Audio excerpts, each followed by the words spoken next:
The Late Night Alternative with Iain Lee on Talk Radio. We have ways of making you talk.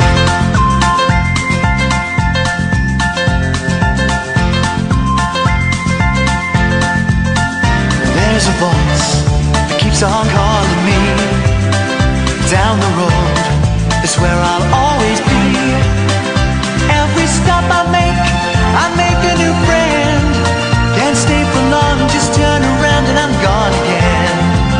Maybe tomorrow I'll wanna settle down. Until tomorrow I'll just keep moving on. Down this road that never seems to end. When new adventure lies just around the bend. So if you wanna join me for a while, just grab your hat, come travel light, that's old style. Maybe tomorrow I'll wanna settle down. Until tomorrow, the whole world is my home. So if you wanna join me for a while, just grab your hat, come travel light, that's old style.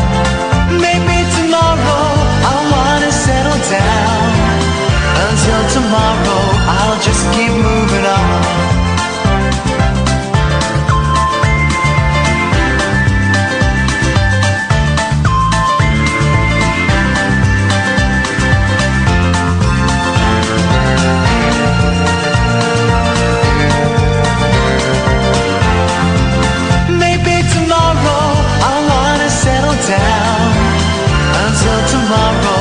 Just keep moving on.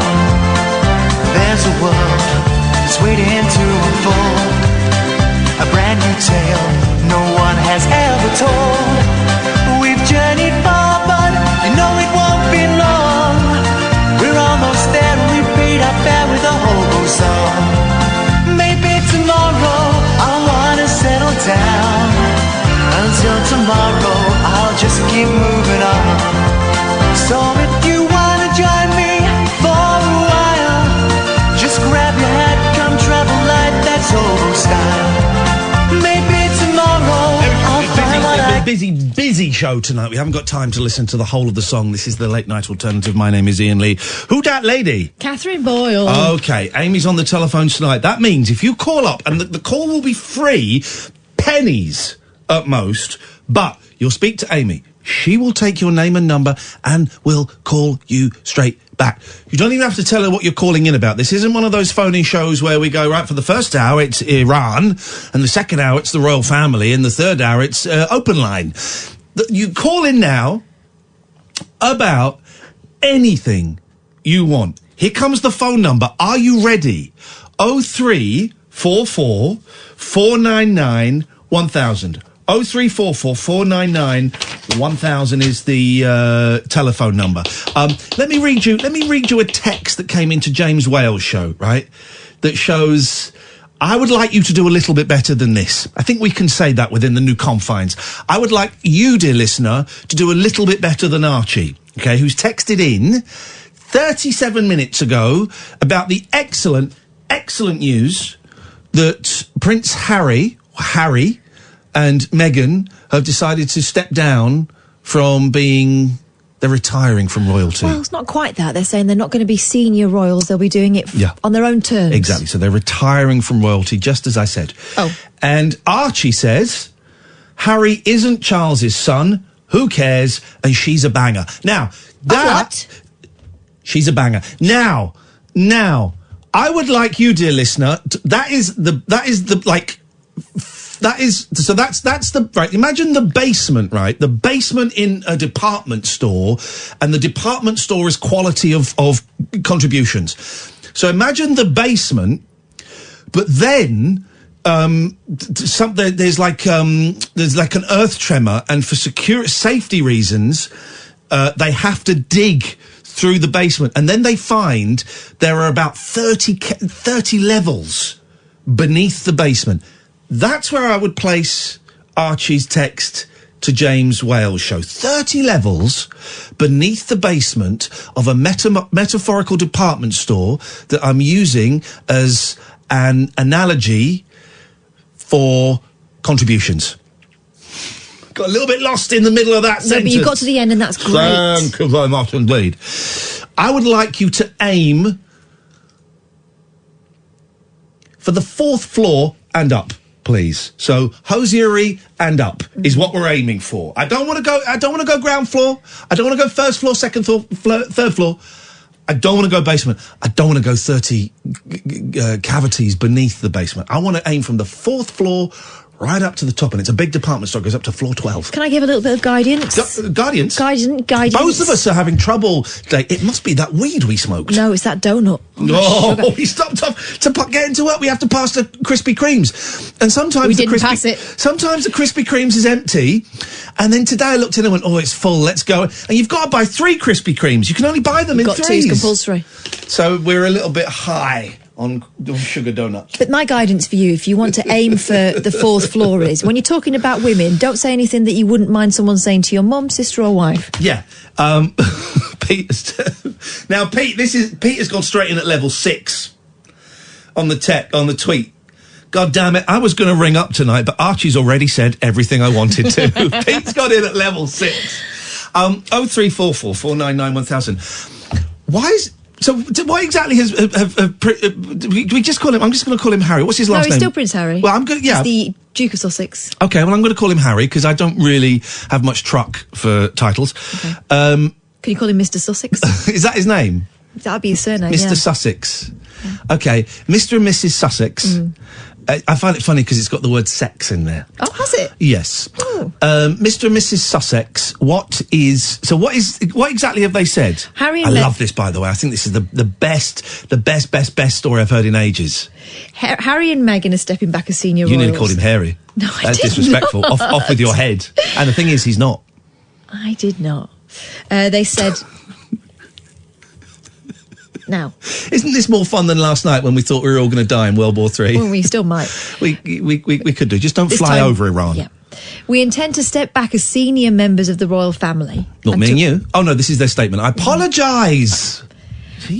And work to become financially independent. I don't know whether they mean that they'll be working to get money or they're going to work to build up towards it. Well, let's just say I was in Costa at the weekend and I did see a guy that looked a little bit like Harry Sussex. There you go. And work to become financially independent while continuing to fully support Her Majesty the Queen. They say they plan to balance their time between the UK and North America while continuing to honour our duty to the Queen, the Commonwealth and our patronages. The geographic balance will enable us to raise our son with an appreciation for the royal tradition into which he was born, while also providing our family with the space to focus on the next chapter, including the launch of our new charitable entity. I love this. Now, the royals, the Buckingham Palace have been saying that, you know, we're still working towards that. Let's not go nuts. That's the abridged version of what they've said. But the what has also been suggested is that no one at the palace knew, that no one knew about this. I think this is brilliant. And here's the thing, right? Everyone who's going to get upset about this is exactly the same person who applauds Donald Trump for surprising everybody with what could be termed irrational actions. It could be termed the rantings of an insane baby. Those are the people that are going, what Donald Trump does is great because you just don't know what's coming next. He's not a politician. He's bucking the trend. Yeah, exactly. Well, these two are bucking the trend, and they are soon. I mean, you can argue how far the split will be with the royal family, but they ain't playing the game the way everybody has expected them to play the game. First things first, if I'd have had the wherewithal, I would have gone back to about 2 years and found the clip where I said that Meghan Markle will rip this royal family apart. Do you remember me saying that on this show? Thank you. First of all, to all my fans, thank you. I was right. But you're saying it like this is a destructive thing, actually. 2 years ago, I was suggesting it was destructive. Yeah. But I do think it could possibly be the start of chinks in the armour. But I think this is brilliant. I think this is wonderful. I think this is exciting. It breaks convention. It's 2 fingers up, 1 finger in her case, because she's an American, she has a full set of fingers. But it's 2 fingers up to all of the press and all of the royal experts. Also, this idea that they will be earning their own living is an answer to everyone who says, you've got to show us your baby. You belong to us. We pay for you. Yeah. I wouldn't be surprised if we saw one or both of them on next year's Apprentice. £250,000. That's a great idea. Couples Apprentice. Oh, my God, imagine. Oh, because that format is so stale. Right. Here's my first nomination then for the couples to go on The Apprentice. Yeah. Richard and Judy. Couples Apprentice. 0344. This is I knew we kept talking, we get to something. 0344 499 1000. Couples Apprentice. Vernon and Tess. Tess wouldn't do it. Vernon would love to. Vernon, TV. Tess, like, nah, mate. Nah, don't need it. Don't need it. But I could. Nah, I don't need it. All she needs to do is go on telly on a Saturday and say, let's hear from the judges. Yeah, exactly. Were you doing a voice then? Judges. I don't think I've ever heard her speak, and I've met her. I hope I just realised in my head that might have sounded seedy. I didn't mean it seedy. I mean, I've met her, but I can't remember. God, no, I didn't think that. Oh no, I did. Well, then there you go. That's me. I didn't. I know Vernon a little bit, and I like those guys. So I don't do anything at all. What is brilliant, right, is we had Royal Expert on James's show, who, for Here We Go fact fans, was the Royal Expert when I was doing a show on another radio station and one of the royal babies was born. And we got a phone call from the boss, who I didn't really get on with, saying, you need to get a Royal Expert on now. And I went, yeah, okay. So we got a Royal Expert on, and I said, right, well, the baby's been born and it's a girl. Well, Iain, that's the rumour that's going around, but we just won't know until the baby is born. I said, yeah, no, the baby's born and it's a girl. Well, Iain, that's the rumour that's going around, but no one... I said, no, Richard, it's on the telly now. The baby has been born about 5 minutes ago. Let me look. Yes, I was in the bathroom. Yes, yes. Oh, no, what a time. But these Royal Experts are up in arms because protocol has been broken, because the whole tradition has been broken, because history is, I mean, in the great scheme of things, does it matter? No, of course it doesn't matter. But how can anyone, right, if you don't like your job, it's their job. If you don't like your job and or your family, the best thing you can do is, if you're able to, is to move away, is to change. That's pretty much what they're doing. They have been treated. Here's the thing. Prince Harry and Meghan Markle have been treated appallingly by the British press. Absolutely appallingly. Hounded, bullied, chased, belittled, mocked. Oh, they didn't let us look at their baby. Oh, who are the godparents? You have to tell us. I think them quitting the royal family is the most exciting, bold, wonderful thing that could possibly happen to that outdated, ridiculous system that we have. If anybody is angry at Harry and Meghan and the announcement they've made that they're stepping away from royal duties, then I suggest that it's you with the problem. The people that are angry at Harry and Meghan are the same people that applaud Donald Trump for thinking outside of the box and doing stuff that no one expects. They've done stuff that no one expects. You have to applaud them and you have to celebrate them and wish them well. And if you don't, well, there you go. Yep, got it. Little video there, made a video. I genuinely think it's brilliant. Well done for them. 0344 499 1000 is the telephone number if you want to give us a call. This is the Late Night Alternative. Iain and Kath on Talk Radio. Dead of Night discourse for disco queens. I'm related to Jed Wood and Dolly Parton. Dairy farmers and distant fathers. Yeah, well. The Late Night Alternative with Iain Lee. Doing lots of things that we don't know about, we can't control. On Talk Radio. Yes, great. By the way, if you missed last night's, the last hour of last night's show, we all thought we were going to die in a war. Everything's calmed down a bit now. But that aeroplane thing is weird, right? We'll do silly stuff in a minute. Don't worry, I'm going to talk about Facebook Marketplace in a second. So please, for the love of all that is holy, do not panic. And by the way, we've got no phone calls. So if you want to phone up and change the direction of the show, you can. Otherwise, it's me and Kath chatting, which I'm more than happy to do. But, so there was a plane that crashed in Iran. It's like a very chinese. Iran are not letting anybody have the black box recorder because they, obviously shot it down. I mean, they obviously shot it down, didn't they? The coincidence is just too much to handle. Either that or they don't trust what someone will do with the black box. They don't trust that the findings will be reported accurately. Well, then they don't trust. They don't trust. They must have shot it down. Have I just solved it? I don't know. But it turns out, because there was that plane that got shot down in... Was it Ukraine? There was a plane that got shot down in Ukraine by Russian rebels. And it turns out you can shoot a plane down with impunity now, and no one will hold you to account. Is impunity the right word? Yes. I feel proud of myself. And no one will hold you to account. No one got done for that. No one will get done for this. It was in Ukraine, wasn't it? I think it was flying over Ukraine. This was a Ukrainian international airlines. Yeah, I just made that connection. Mm. So is it Putin? Well, it would be... Is it Putin? Just stir in the pot a little bit. Well, it'd be useful, wouldn't it? To some people. No Americans on the plane. No. Some Brits. 3 Britons, 176 people in total. Shortly after it took off from the airport in Tehran. What's going on? I don't understand why Iran would do it on their own soil if they were going to do it. It's all very strange. I take back... Can you libel a country? Have I just libelled a country? There's too many people to libel. OK. I take back what I said. I don't think Iran shot it down. Is it a coincidence? Now we get into conspiracy theory territory. Is it the CIA?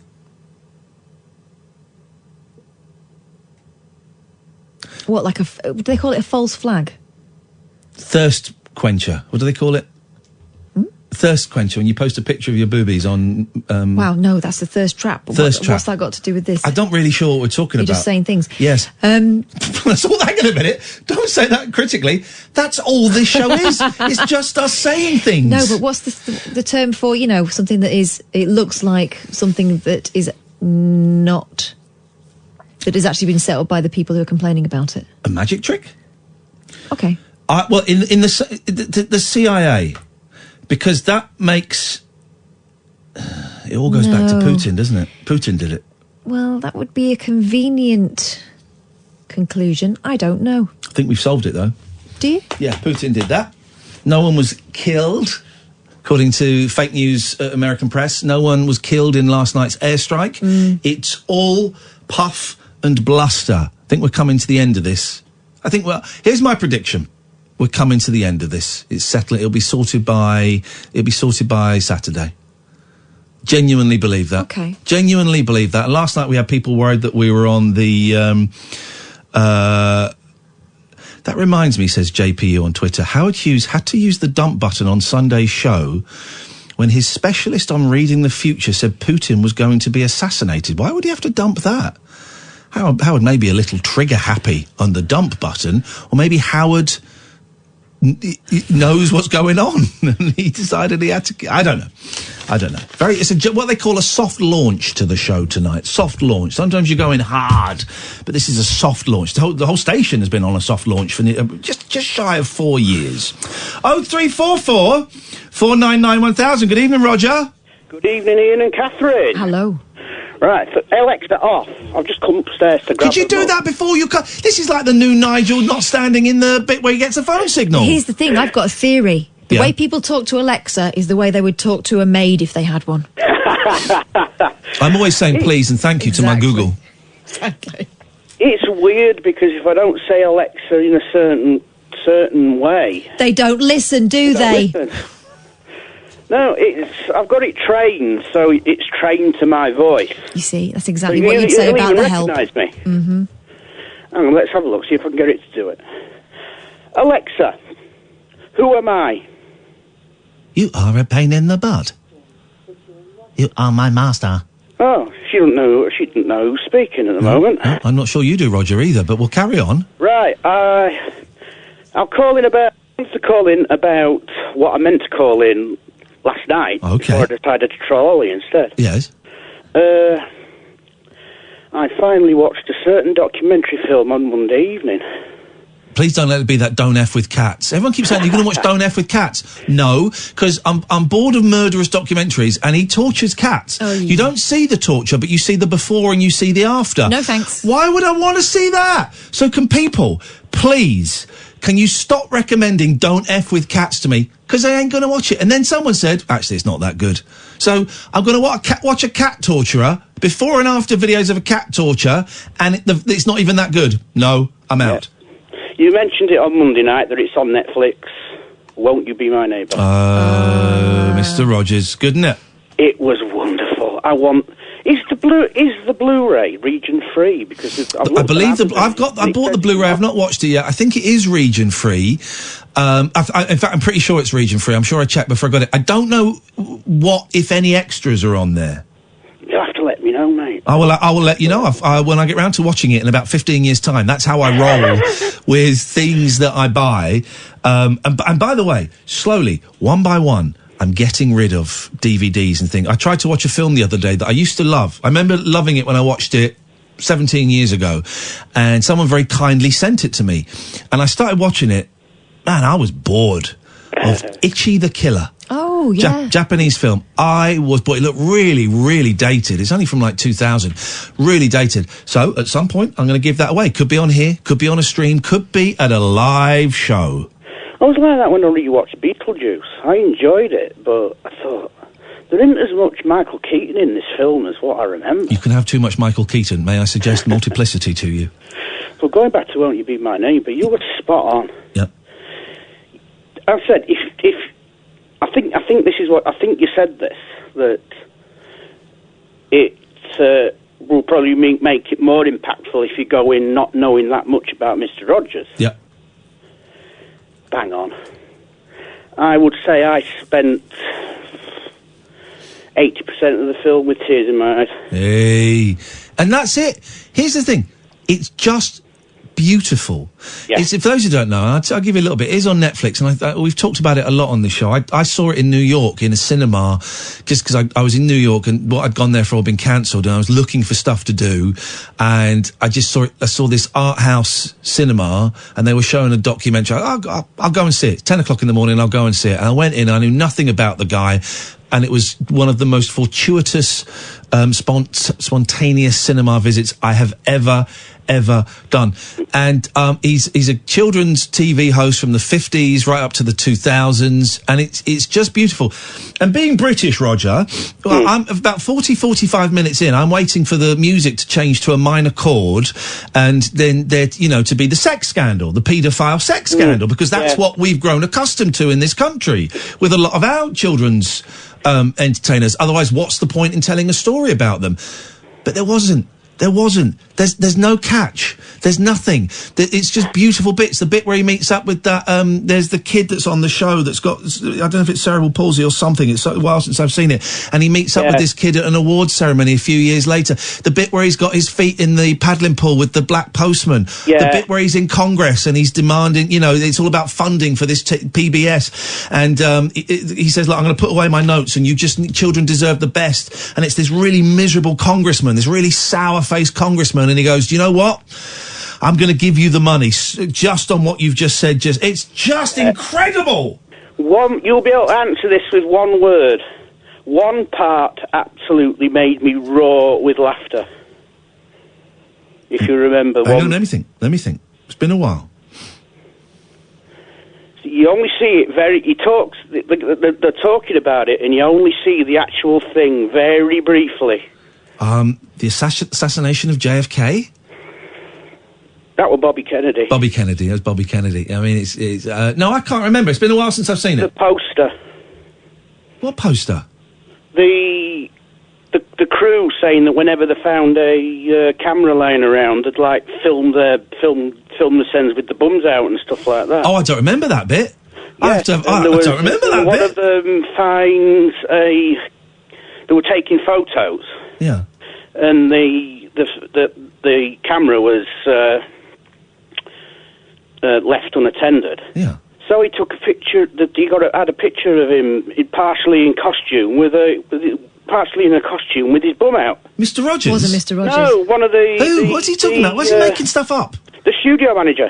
I don't remember it. I'll have to watch it again. And, I don't remember it. You can keep saying it, but I won't. Are you sure you're the partially sighted one? Because I didn't see that. Maybe it wasn't in the really version quick. we saw. It's really quick, because they're talking about it. He's saying, like... Don't tell us for a third time, because it won't make me... I've got the image. I don't know what it is. I'll have a look. I want to watch that, and I want to watch the Being Frank documentary, double bill, back to back. Oh, yeah. That's what's happening. Yeah. Nice one, Roger. Thank you very much. It's a brilliant film. It's on Netflix. I thoroughly recommend it. 03 44 499 1000. This is Talk Radio. Tales of mystery and imagination on the radio show that does things differently. Dolly Parton, I listen to a record all day long. The Late Night Alternative with Iain Lee. I'm a nut job, but not that kind of nut job. On Talk Radio. Honest to God, it's the new Breaking Bad. Oh no! I'm feeling good. I'm feeling alive. Got some wonderful... Oh, I had a really nice day today. Let me tell you about my day very briefly. And I'm going to tell you about something I did that was altruistic, even though you're not supposed to say these things. But I'm going to say it because these are weird times, right? And I'm going to say it not to show off. A little bit, of course. A little bit of ego. That little bit of ego comes in. But to hopefully maybe tomorrow... Speaking of Mr. Rogers, and maybe tomorrow you might want to do like a little small gesture to make the world a slightly better place. So I got up, I've not been feeling great physically, I got this weird coldy thing, and I got up and went to a new AA meeting, and it was lovely, really nice meeting, and I spoke to some people afterwards, and it was great, and I was feeling really, you get a good meeting, and it just does something to you. Gave you a boost. I was in a good mood. Good. And so I went and got a coffee and a sandwich to take home. And I was in the queue of this coffee shop that I hadn't been to before. I haven't been to for a while. And then an old lady came up behind me, and she was pushing her buggy, and then she was putting her sandwich up on the counter, and she was struggling to get her money out. And I said, "Excuse me, I've just had some really good news at work." I haven't had good news at work, no, but bad news at work. But I thought, you need an excuse. Can't just go in cold. Would you be offended if I paid for that sandwich for you? She went, "Sorry, what?" She goes, no, she said, "I really want it." I said, "Oh, no, I don't want it. I'm just saying, I've had a bit of good news. I don't have anyone to celebrate with. Would you mind if I bought that sandwich? And I don't know if you'd like a coffee as well." And she was obviously looking at me going, Where's the catch? Yeah, what's this? She said, "Are you sure?" I said, "It would be my pleasure. It would be my pleasure." So she ordered the sandwich and coffee. And I said, "If you go and sit down, I'll bring it over when it's ready." And I took the coffee over, and I think she was worried. And then you ate her sandwich. I think she was worried I was going to sit with her, and I said, "I'm not even going to sit with you. There you go. Have a great day. They're going to bring your sandwich over when it's done. Have a great day." And I went out feeling a small thing. It cost me £4, £5. I walked out feeling amazing. So I'm not saying that to show off. And true charity, you kind of keep to yourself, really. Otherwise, it isn't completely altruistic. So I've broken that.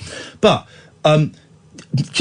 maybe tomorrow, dear listener, just a tiny... I'm sure lots of you do anyway, right? A tiny little thing. And it doesn't have to be buying a coffee for someone. Maybe you're not in a position financially to do that. Maybe you are. And it's a nice thing. It just happened to be this old lady was behind me, and I thought, "Oh, she looks nice. I'm in a really good mood. I'm going to buy her a coffee and a sandwich, So just maybe tomorrow... Windy Pops, excuse me. Maybe tomorrow, in the spirit of the Mr. Rogers documentary, that once you've watched it, that keeps growing within you, I think.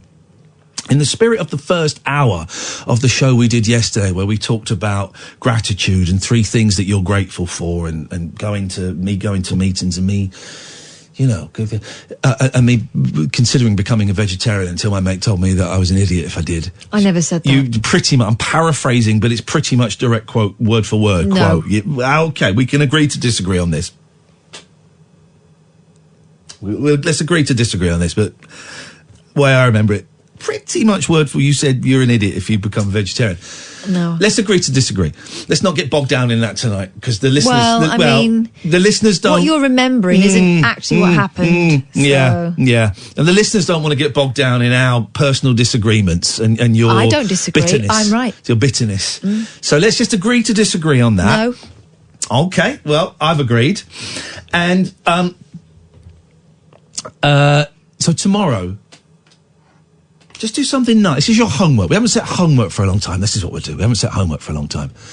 Just do a small nice thing for somebody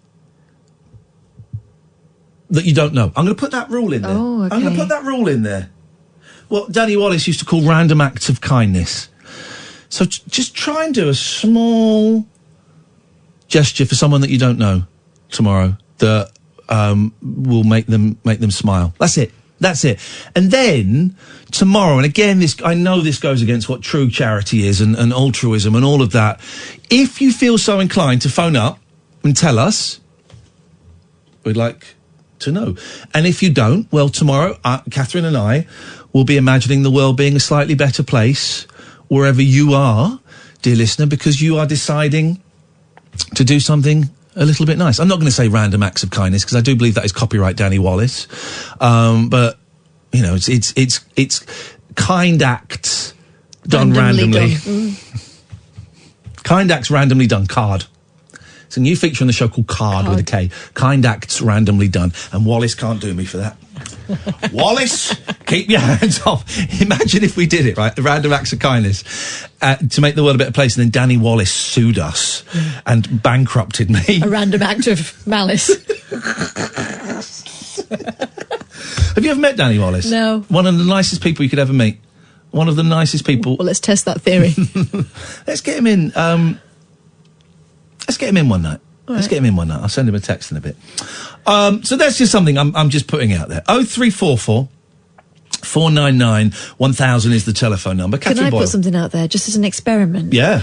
Does Alexa respond if you speak nicely to her? Does anyone speak nicely to Alexa? Try it. Or do you have to boss her? Yes. That's just for my own interest, personal interest. You ready for this? You ready for this? It's a yes or no question. It isn't. Well, it is. Are you ready for this? What? Well, are you ready for what I've got next? I'm ready for you to do something. So you're ready? No. I'm prepared. Well, preparation is almost readiness. Telly tweets, I'm reporting you and you're blocked. He says, Catherine sorry, is Iain right Lee, on this one. Yeah, Kath is right on this one. The word stupid didn't come out of her mouth last night. Oh, No. what, you okay, fine. All right. Well, if you love her mouth so much, why don't you marry it? What? Are you ready for this? What? Just say yes or no. No. Okay, then we don't continue with the show. We're stuck. We're in an impasse. Crack on, will you? Yes, George. Oh. Hello, Iain, Kath. Happy New Year to you. How you doing, man? I'm thinking of something I said to Kath. Must be over a year ago. And yeah. She thought it was morbid. You weren't on that night, and it was a little rhyme I'd put together. Are we talking about a phone call you made to a radio station no, in the past? Come on. No, to you. Yeah. When Iain wasn't here. Go on. Ever closer to the end, going round the rainbow bend. My life sentence will soon be over. Looking forward to being back in Clover. With my spirit's guide, my soulmate on the other side. Well, it is a bit morbid, isn't it? No, it's not morbid at all. I'm over halfway. If I'm lucky, I'm over halfway lived. Over halfway done. I've lived. Middle-aged. No. I've lived. I'm 46. That would take me up to 92. I've lived my life. I'm over half. It's all downhill from here. Yeah, well, I'm 79 and a quarter or so. Oh, I like that. 79 and a quarter. Yes, man. We'll have that. And I've 46 and a half. I've liked what you've been saying tonight. It's been interesting, and in my mind, we're all playing the parts we're being directed to play. That's the way I've been made to see this world, and I'm sure it's true. All the world is a stage, and all the men and women are merely players. They have their exits and their entrances. One man in his time plays. You're going on near my entrance. his acts being 7 ages. That's exactly the story that the Bible is telling, and when you consider biblical prophecy, it's telling us that everything is scripted and has its destination. Essentially, it's these are interesting times. Just think. I don't want to live it. Here's the thing. I don't want to live in interesting times. I want to live in really, really dull times where nothing happens except I read a book. Yeah. That's all I want. Okay, but that's not necessarily what you're going to get. It's not what I've got at all. No, it's all into the mystic. It all is scripted, and I'm sure it has a happy ending for all of us. Well, it doesn't. People have died horribly, and that wasn't a happy ending for them. Yeah, but the happy ending is beyond this existence. Okay, I don't believe that. I think that... where's Derek Acora? Derek Acora is in Rainbow Land. Yeah, well, why is he not phoning us up? He's not allowed to. Well, Sam, his guide, was allowed to. I'm actually getting angry now that Acora is not making contact with anybody. Surely we should be seeing more of Acora than we have done in the last 2 years. No, I mean, was he genuine anything? I think he was a plastic scouser. Well, that's how much I think. I don't know. I'm glad that brings you comfort. I think that once we die, the light switches off, and that is it. There is nothingness. Oh no, there's not even nothingness because you're unaware of it because it's just gone. You're gone. That's it. I'm sure it's the best trip of all. Do you remember? Do you remember before you were born? No, I don't. It's exactly the same. No, it's exactly the same. No, we've all been made to lose our memories. Okay, well, I don't remember before I was born, and I suspect death is exactly the same as that. I have seen a documentary about it, though. It's called Boss Baby. Have you seen that, Derek? George? Derek's not answering. Like George, you would like it. There's going to be a film coming out. They come out pretty regularly. It'll be 1 hour long, and it's going to be a film that will change everybody's life. Is it a bluey? No, it's not a bluey. It's Is it a bluey with you in it? Because that would change my life dramatically. It's called, be titled The Rainbow Connection. Oh, so it's about you? No, it's not about me. Okay. I'm not sure you can call it that. I think the Muppets have got that sewn up, haven't they? No, The Rainbow Connection Part 3, this would be. I missed the first two. Do I need to see... Is it canon? Do I need to see them to pick up on the story, or...? No, but synchronicity, if I could just bring in a bit of synchronicity.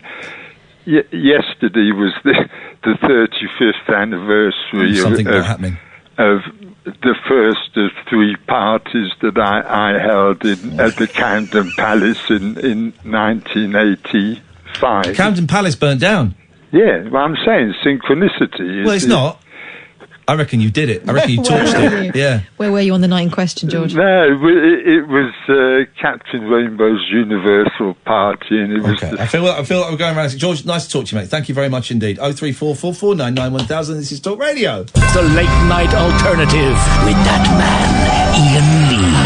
There's no strangers here, just friends you haven't stalked on Facebook yet. Have never sent my picture to anyone who didn't request it. The late night alternative with Iain Lee on Talk Radio. Yes.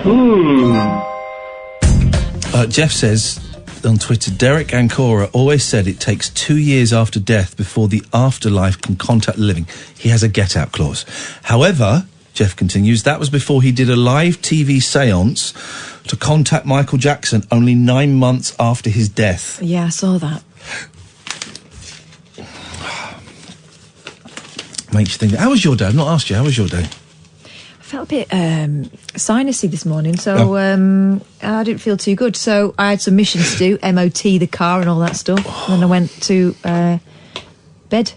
So that bit was great. I've got to take the car in for a service, and I just can't. I mean, it's been saying I've had it for just under a year, and it's been saying for 8 months I need to take it in for a service. Yeah. But I just can't be bothered, really. And then they do all that bullshine when you try and sell a car. Is full service history? Well, no, but it works. Well, yeah, I had a major service the day before I brought it in. Yeah, but it doesn't have a full service history. No, I had it serviced yesterday. Yeah, well, it doesn't have a full I know. People. I'm coming up to the deadline to either start a new agreement with a new car. They call it upgrading now. I don't get this. You lease your car. Well, no, the idea was that you pay it off in instalments. Yeah, that's what you do. You lease it. Yeah, but I'm going to buy it. Well, you're doing it now. Yeah. Only because they've been giving you JIP. But what is JIP short? Where does JIP come from? I don't know. I have no idea. But they're surprised. 0344 499 Here's the thing. Do you remember when you used to go and buy a mobile phone in a shop and they used to be really upset if you didn't buy the insurance off them? Yeah. That's the reaction. So we want you to come in so we can have a look and do you a deal on upgrading. Yeah. No, I'm not interested. I'm keeping it. Well, I mean, that's one of your options, but why don't you come in and see what we can do for you? Because I don't need a new car, and this one's fine, and I'm going to buy it. Well, yeah, they keep ringing me. I'm not answering the phone now. Car sales places, what do you call them? Dealerships. Dealerships. They're not car they're finance companies now. They're not car dealerships. That's not how they make their money. They make their money from finance. I am really lucky, right? I'm really lucky, because in the past when I was on telly, I was earning a bit of money. I would never buy a car on the never. I would only buy a car. I would save up and save up and save up, and I would only buy a car when I could put it on my Switch. I'm aware that puts me in a very privileged position. The last car I bought, I was able to do that because it was in that big car crash, and I got a much bigger payout from the insurance than I was expecting, and I just had some money in from the divorce, so I was able to go in and buy a car. And they were really, well, okay, so how would you like to pay for this? We have a great finance package, and what you can do is, I'll stop you there, I'm just going to pay for it all now. Well, you can do that, but it would probably make more sense. Maybe you could pay 25%, and then what we can do is say, nope, I just want to pay for it all now. This one is the nicest car I've ever had, and I couldn't have afforded to buy it outright, obviously. I wanted to put some money down. They actually said, no, we can do you a better deal if you don't put any money into it. And I was thinking, and in retrospect, it's, yes, of course you can, because you've got me every month paying this amount of money for the next 4 years. But actually, you don't think it's going to be 4 years. You think it's going to be forever, because we're going to just keep upgrading the car. But I don't get this leasing a car. That's what it is. You're renting a car. I thought I was paying the car off.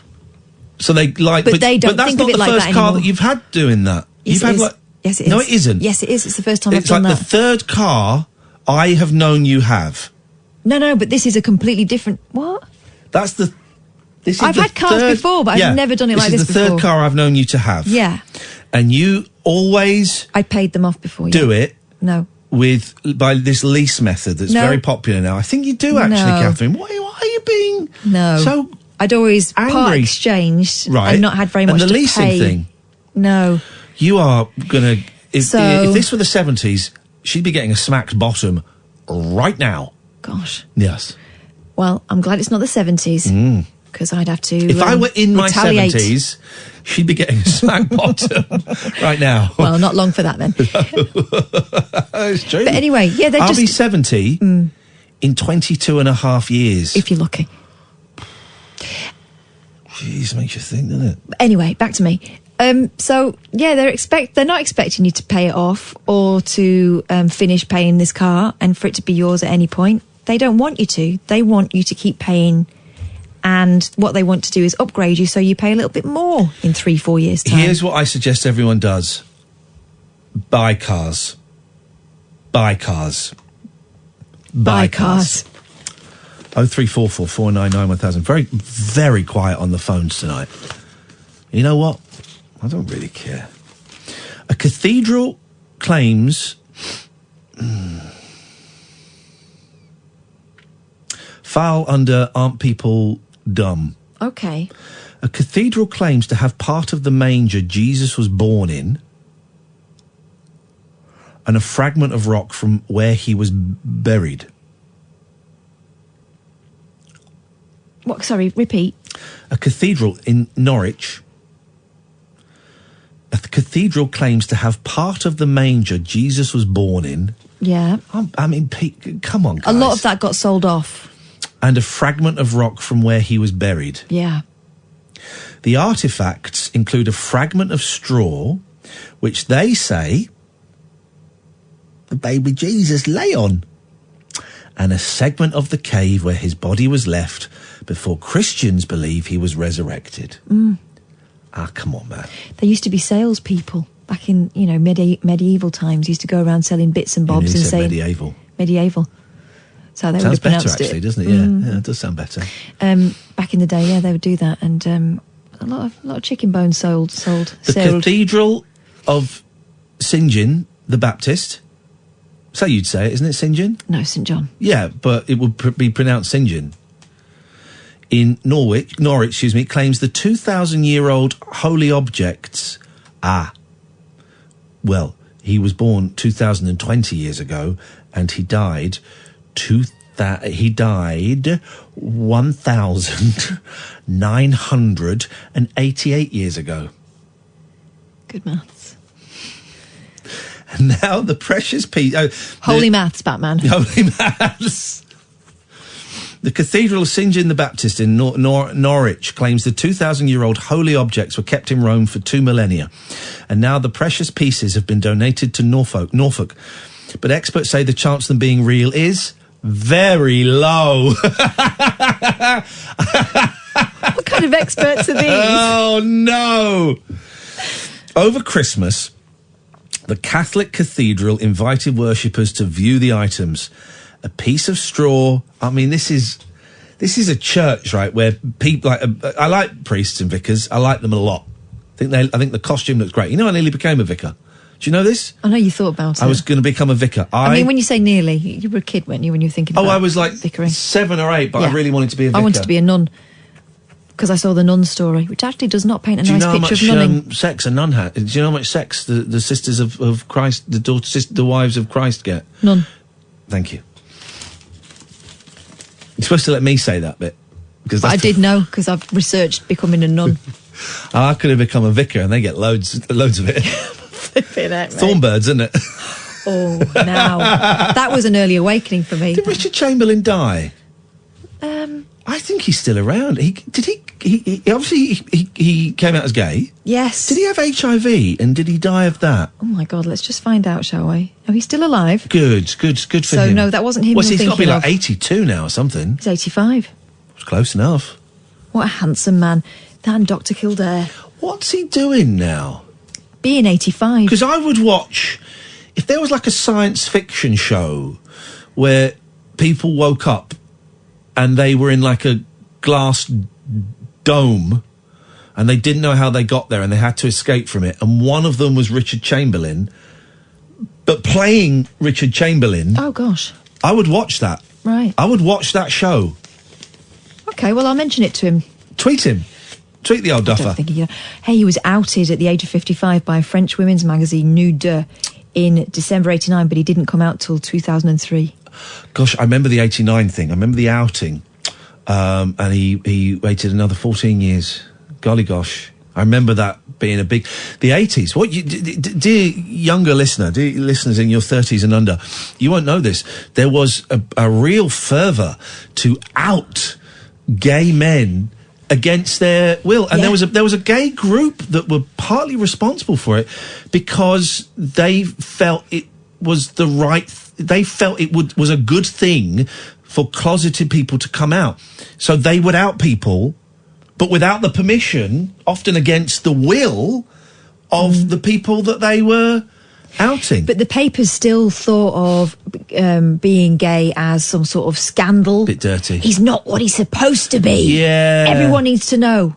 Why? Yeah, I mean, when people, supposedly straight people, and again in the 80s, started looking gaunt, and then people would start hinting AIDS, Yeah. and gay, and Rock Hudson, of course, was I think was bisexual, I think.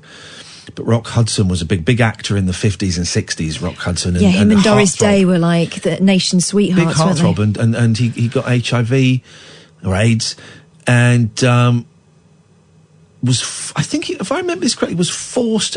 It feels like we're talking about 100 years ago. We're not. We're talking about when I was growing up, when I was a teenager, when I was a bit confused about what I was, when I was a lot confused.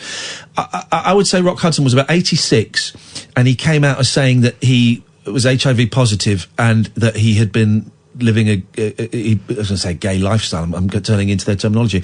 He came out as gay then, I think. That's how I remember it. But it seemed...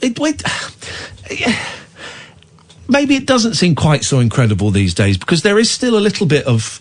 There can still be a little bit of, oh, he's gay.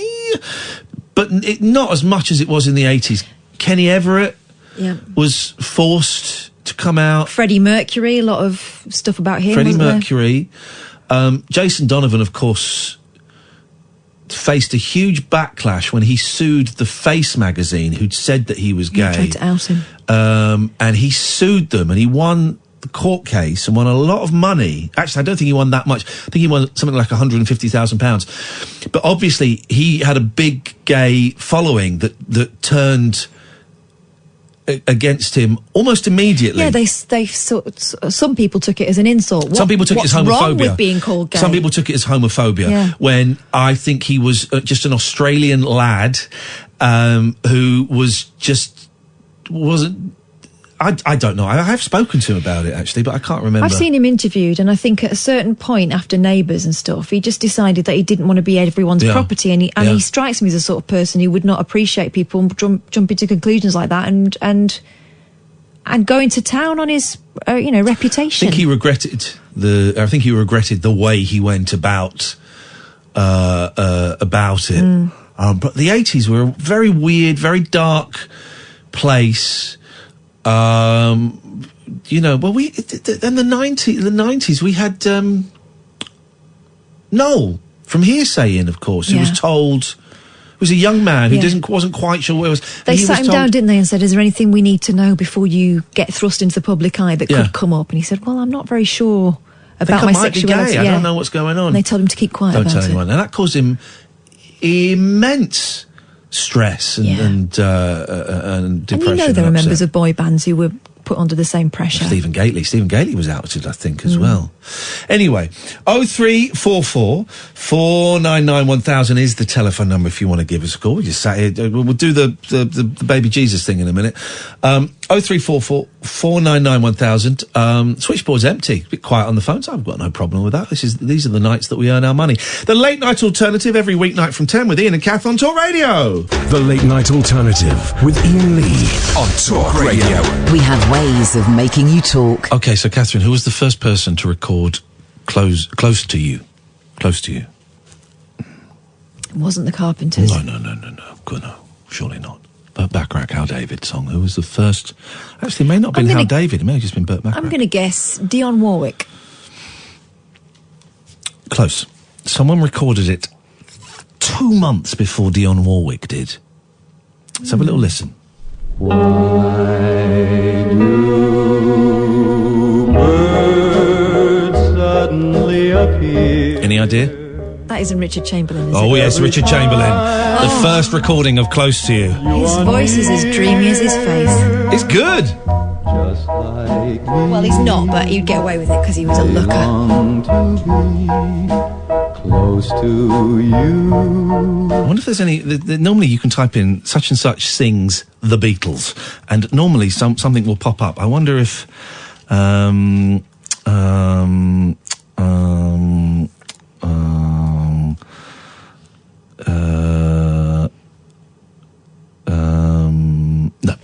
0344 499 1000 is the telephone number if you want to give us a call. So let's quickly do this story. Why are the phones so quiet? Should we give away like £100? I haven't got one. Neither have I. I'm not doing that. I think it's because they're all dreaming about Richard Chamberlain. A cathedral claims to have part of the manger Jesus was born in and a fragment of rock from where he was buried.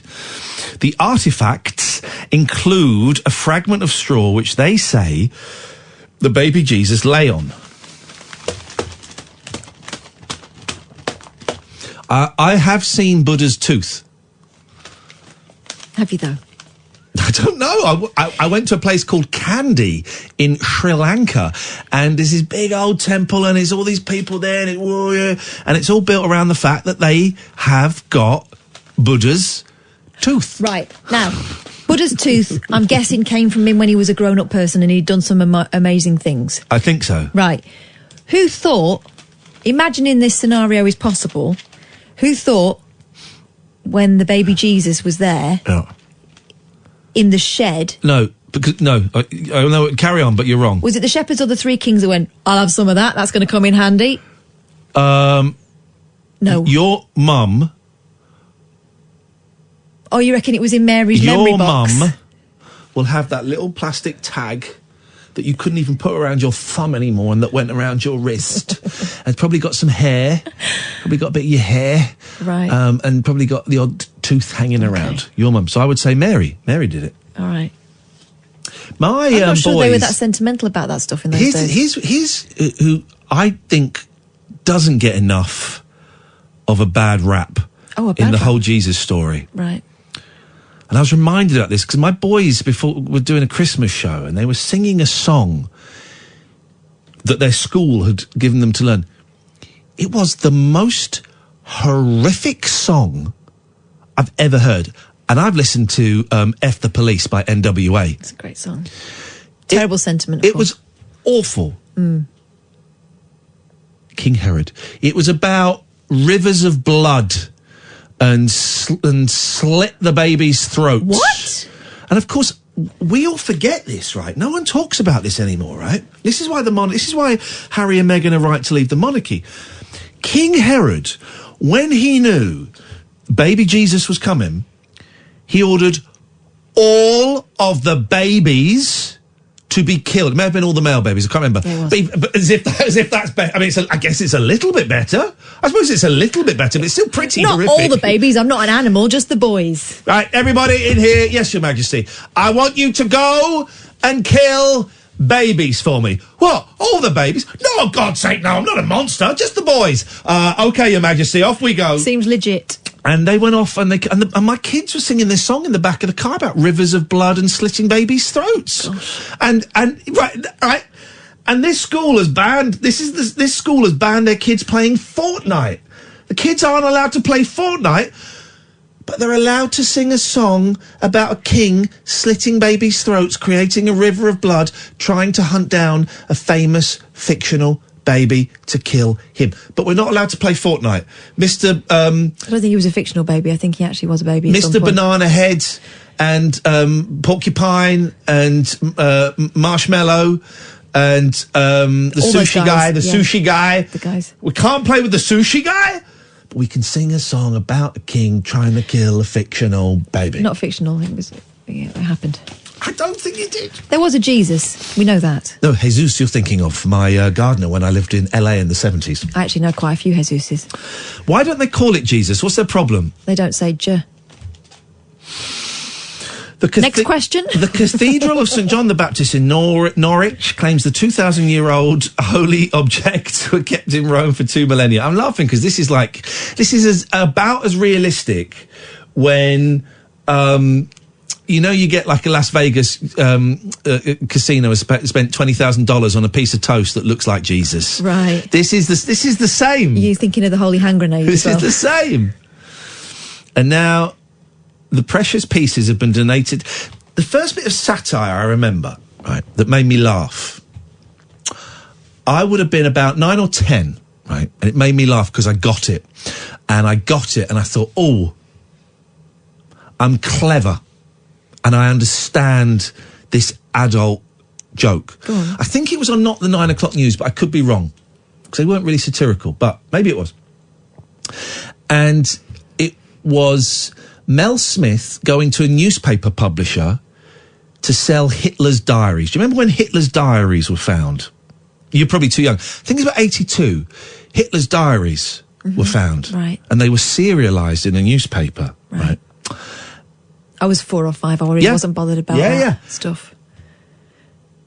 Hitler's diaries were found. They were serialised. Big thing. Big stuff. Big, huge story.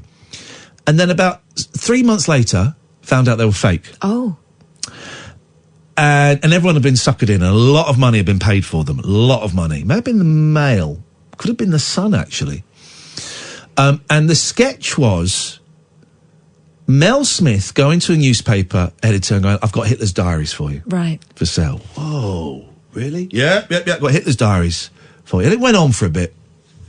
And the end, the newspaper editor goes, all right, you've convinced me. I'll take them. And then Mel Smith goes, how many do you want?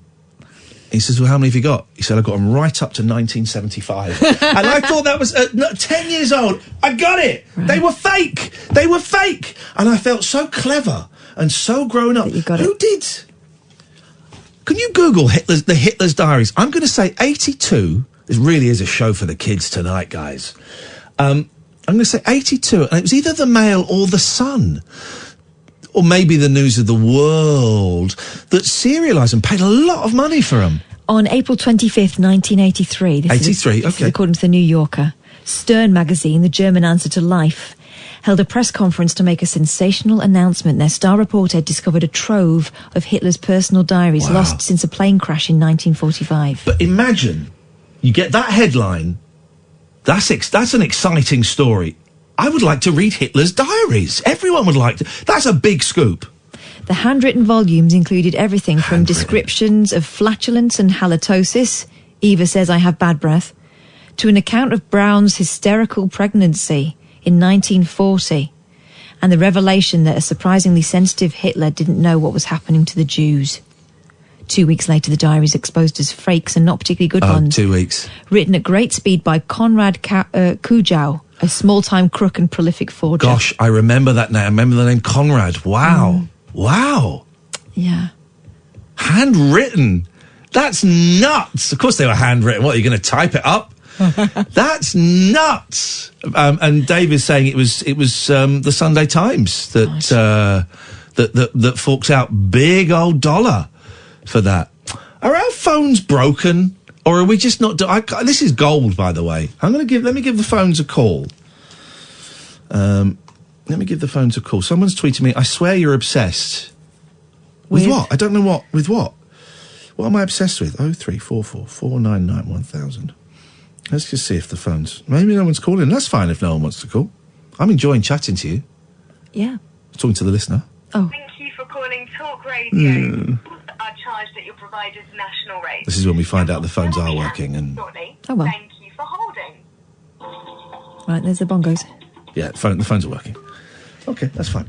Anyway, please can I finish this story without... I wish you would. Any further interruptions. Oh, hang on, you're telling me there's a book?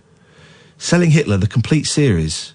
There's a TV series about the scandal. The sensational discovery of Hitler's diaries and subsequent realisation they were forged caused a worldwide scandal in 1983. Alistair Reid's tongue-in-cheek I don't want to read a tongue-in-cheek 5-part thing about that.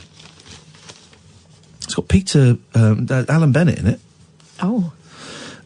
Please let me finish this. I don't think these are the real diaries. Please let me. It does look quite good, actually, that programme. I've not seen that. Selling Hitler. I'm not buying stuff, though. That's not a thing. Right. Please let me do this now. Oh, by the way. Yeah. Oh, God. I know he's a rapist, but Harvey Weinstein going into court. It's on my head because I've just retweeted someone saying, I know this dude was a film producer, but I didn't know he acted too. So Harvey Weinstein, and I'm not in any way making light of the heinous crimes that he surely has committed, and in the fact that several of his victims have been paid off in a multi-million-dollar payoff, where he doesn't have to pay anything. It's paid for by the movie company's insurance company, and he doesn't have to apologise or accept liability. I mean, come on, guys. But the shots of him going into court with the walker, right? Okay. All right. Okay. All right. Okay. Maybe he's okay. Okay. You could argue, I don't buy it for a second. And you know that a week after this trial, he's going to be like on Dancing with the Stars or something. Okay. You could argue, he's an old man. He's an overweight old man. And he's had a shock. I think he's had back surgery, maybe. Mm-hmm. Maybe. But then you think, then you look at his collars of his shirt and his tie, and one collar is always poked up, and the tie isn't done up to the top. It's always skew-whiff, and you think someone around him would just go, Harvey, just before, I'm just going to put that collar down. Just going to do Unless Yep. they want us to think that he's having a fraught time. Well, no, exactly. That's what they're doing it for. It's all... The guy is the world's most successful movie producer. He knows how to tell and sell stories. So him struggling up the stairs... Someone posted a very, very rude tweet about him holding onto that banister on the stairs that I won't mention. But the one shirt collar pointed up and the tie not done up properly, you think, oh, all right, come on, man, you've taken it. You need to get like a props master and a costume master in, because they go, no, that's too much. Someone would do the tie up. Outrageous. Here we go. There we go. Right, let me finish this story, please. After this is Talk Radio. No rules nocturnal nattering for nightbirds, nurses, and Nosferatu. Ah, right, cool. The Late Night Alternative with Iain Lee on Talk Radio. You've spotted something about his Zimmer frame. Yeah, and I've noticed it a lot in America. Yes. On American TV shows and stuff and films. The back...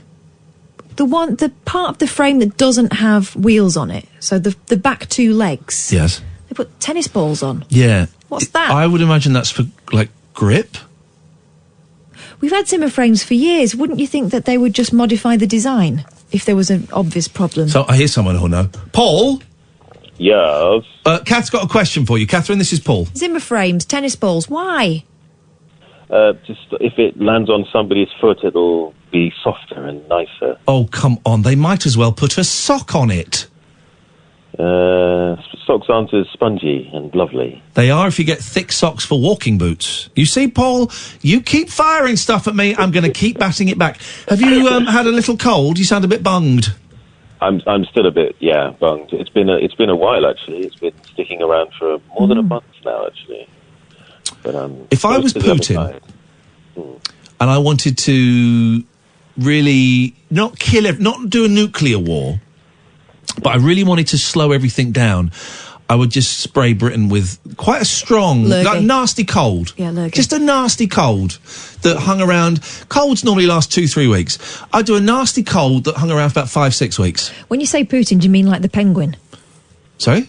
That's the sort of thing the penguin would do out of an umbrella. No, I would just... Because they've got China and Russia, and I don't think America have it yet, but they're close to it. China and Russia have the ability to control the weather. We know that. That's a fact. So cloud bursting. Well, but it's more developed than that. So they could... Russia could get like their cold flu, the cold virus, sucked off into a cloud. Right. Then you drive it. I'm simplifying it for Catherine, Paul. So excuse me. Thanks. Okay. They then drive the cloud to Britain, where we live. We live in Britain. In what? In the sky. You drive it. They drive it, and then they just kind of release, and it would just spray everyone with this nasty cold. Alternatively, they could just break everyone's hairdryer so everyone goes out with damp hair. You don't get a cold from being wet. I know, but that's something my dad used to always say. You'll catch a cold. Don't get a cold from being wet or being cold. You don't. It's a virus. Paul, were you wet and cold? Not recently, no. Not before you had the cold? Ever? No, definitely not. I think I've been Putined, actually. Paul, how are you doing, my friend? Apart from being Putined, I'm not too bad, actually. Yeah. Nice holiday? We got 5 days. Oh. Were you working? The orchestra was busy, was it?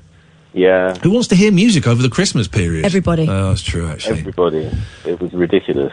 Sold out concerts and all sorts. Hey, that's exciting. And whereabouts? Edinburgh and Glasgow mostly.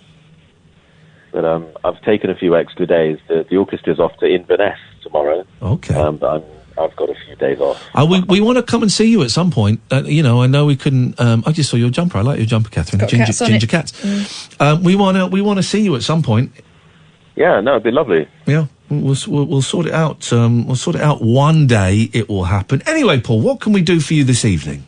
Well, you mentioned accountability earlier, and I just thought I'd call and darken the mood. Okay, I like it.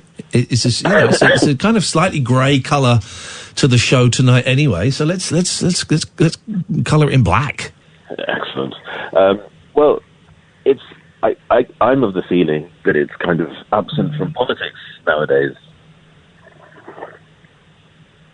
I agree. End of call. Yeah, of course it is. You can say, well, but it's right. You can say anything you want. You can say things, and then if you get enough people to say didn't happen, apparently it didn't happen anymore. But also, you just ignore it. You just ignore it. Donald Trump's admitted to sexually assaulting women. He's admitted it. Yeah.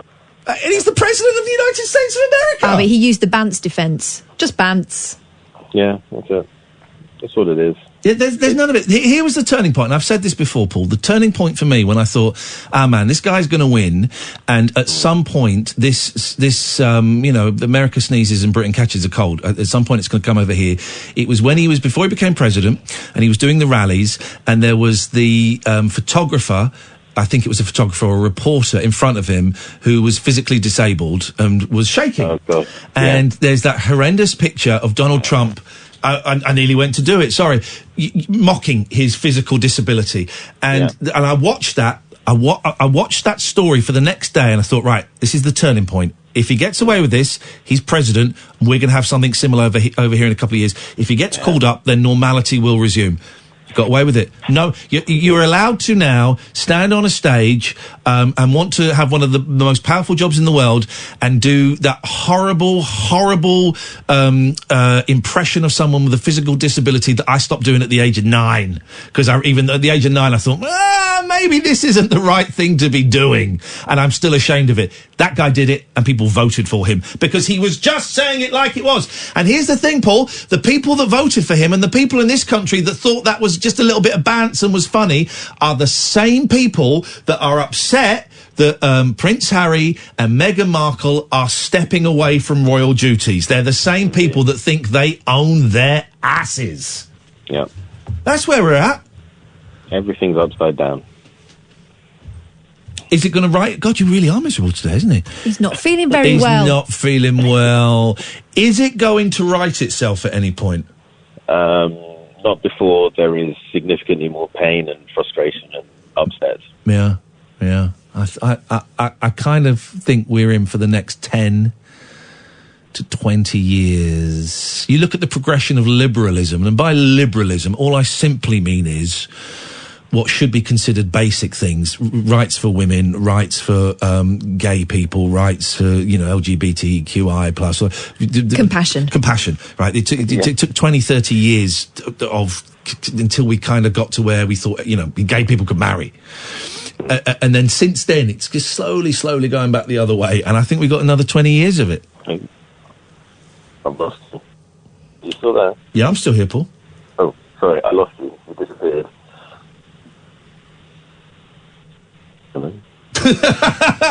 I'm enjoying listening to the silence. Oh, okay. Yeah.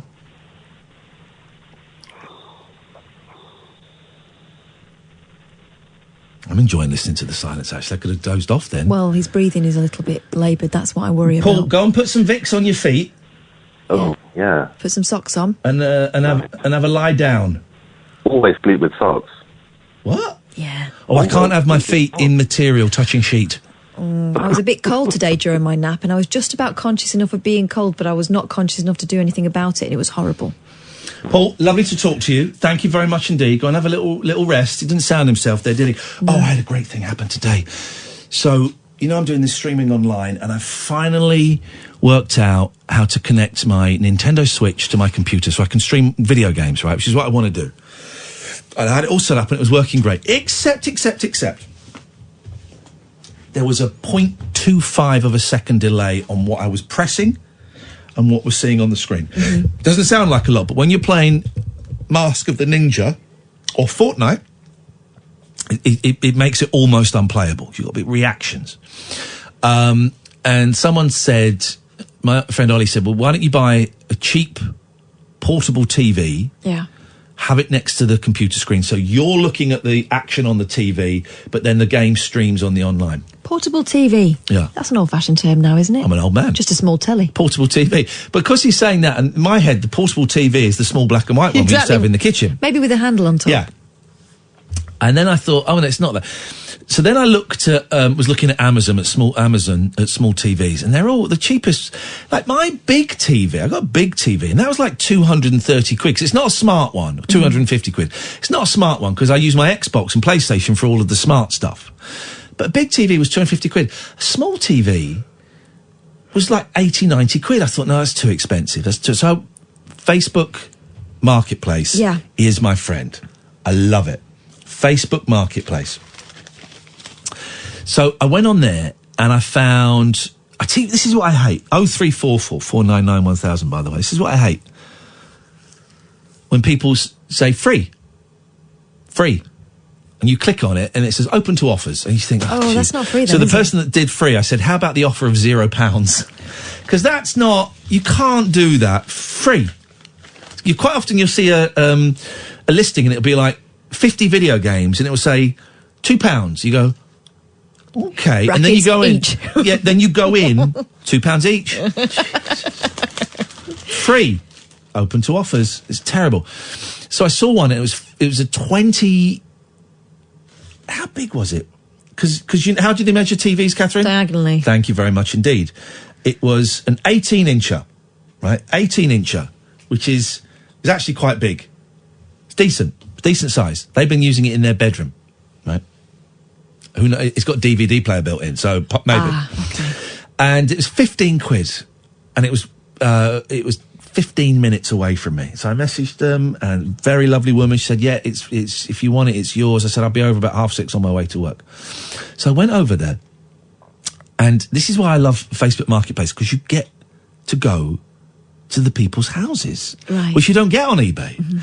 I mean, the last thing I bought on there was a PlayStation 3, and the woman's face when she opened the door was like, "Oh my God, it's you! Can I get a selfie?" Like, yeah, of course you can. It's free, brackets, £25. Yes. So I went in. So this thing, I rang the doorbell. There wasn't a doorbell. I knocked on the door, and the dog started going mental. I was thinking, Recognised you did it. We'll be out in a second. Right. I said, sorry, I didn't mean to start World War III, and then realised that was quite pressing. And then I went in, and the TV is on a tiny little table that's about 6 inches off the floor in the hallway. And the guy's then showing it to me with the remote, and he couldn't get it to work. He's going, right, okay, so if you press this should... hang on, if you press... Right, and it was on. He said, but if you... I said, oh, maybe it's the batteries. He said, no, I've just changed the batteries.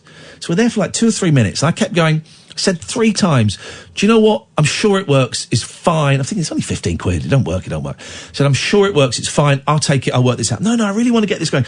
I tell you what, I'm going to change the batteries. I put new batteries in. Now, what he meant by putting new batteries in was... He got a plastic bag that was full of old batteries, and he took 2 out. These were obviously, like, when he changed batteries, he put them in this bag. Back in. So he got 2 more batteries out, and he put them in, and it worked.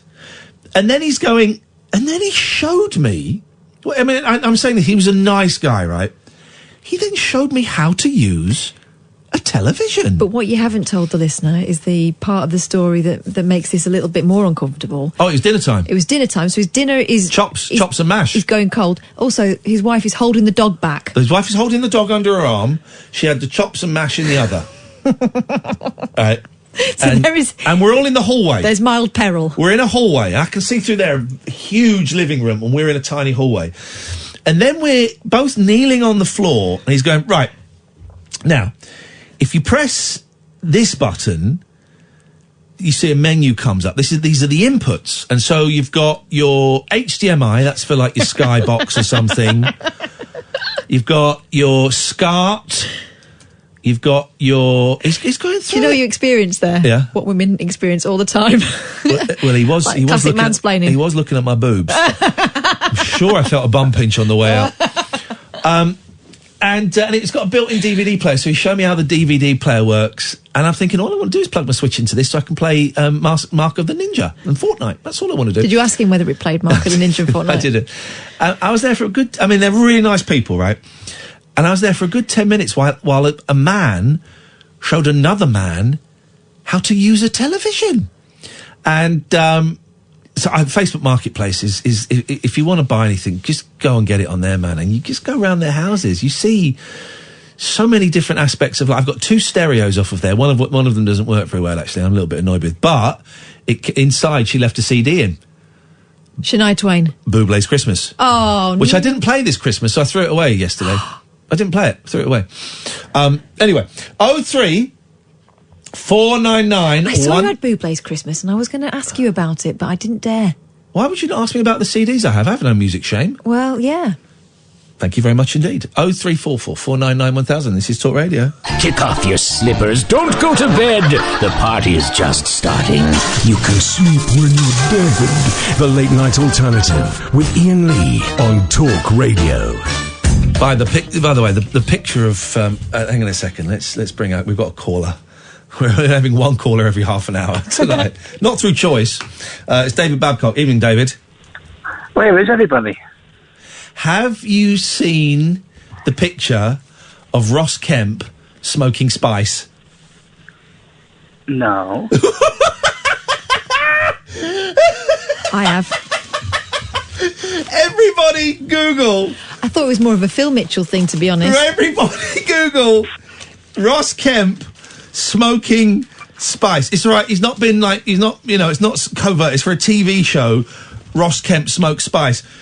And this is what it says here. Telly Hardman, this is from The Sun. Telly Hardman on life inside Britain's toughest prison, quotes, I can't speak. My brain is blank and my hands are clammy. I've just inhaled spice inside Belmarsh. And the picture is he looks absolutely winkered. Oh, it's a great shot. You'd love it, David. I just Googled it. Hello? Yeah, we're waiting for you to tell me you love it. He looks like Quasimodo. What does Quasimodo look like? Bit like Ross Kemp on Spice, apparently. Quasimodo famously had we used to say hunchback. Is there a more probably something friendlier like name? Curvature of the spine. Yeah, Quasimodo had curvature of the spine. I'm not getting that from this picture of Ross Kemp smoking spice. No, it's his bug eye. What's the PC term for bug eye? Curvature of the eye? Is that it? It's stigmatism, isn't it? No, it isn't, because I've got that and I've not got a bug eye. That's when you bleed through your hands like Jesus. God bless you. I didn't sneeze. Say it with absolute glee. Oh, here we go. Lovely. All right, David Babcock and Glee. Here we go. All of these people that seem to have a issue with Harry and Meghan retracting from the royal family. Are you okay, Snowflake? Mic drop. Okay. I mean, look at the definition of snowflake and you'll find one of these absolute gammons who are bloody up in arms. Oh, it's not... knob off, you idiot. Knob off. I hope they're listening. Can we put that out as a video, please? Best not. Yeah. The current climate. Do it. Get me on there. They're so upset. Roger says, I've unmuted him, and so I can read this tweet. It says, I heard a caller on another station say that, quotes, she's stolen our prince. And that's it. There'll be people that will turn it on her, and it's her fault that Princess Diana's youngest son is not... People seem to forget that he was quite his own man before he got married, wasn't he? Yeah. I mean... And here's the kicker, people. Oh. I wonder why they don't like her. Oh, why, I wonder why. Is it because they didn't enjoy the TV series Suits that she was in? No. Is it because her dad's an idiot? No. Is it because she is of mixed race? Ding! Ding dong! Got it in 3. But people will say, well, no, it's not because of that. It's not just that she doesn't know her place. That's Yeah. another thing people say, Yeah. isn't it? That you're supposed to be seen and not. Well, you're supposed to be seen and not heard when you're a royal wife. Yes. I think it's brilliant. I think it's brilliant, David, that they've decided to do this. I think it's brilliant.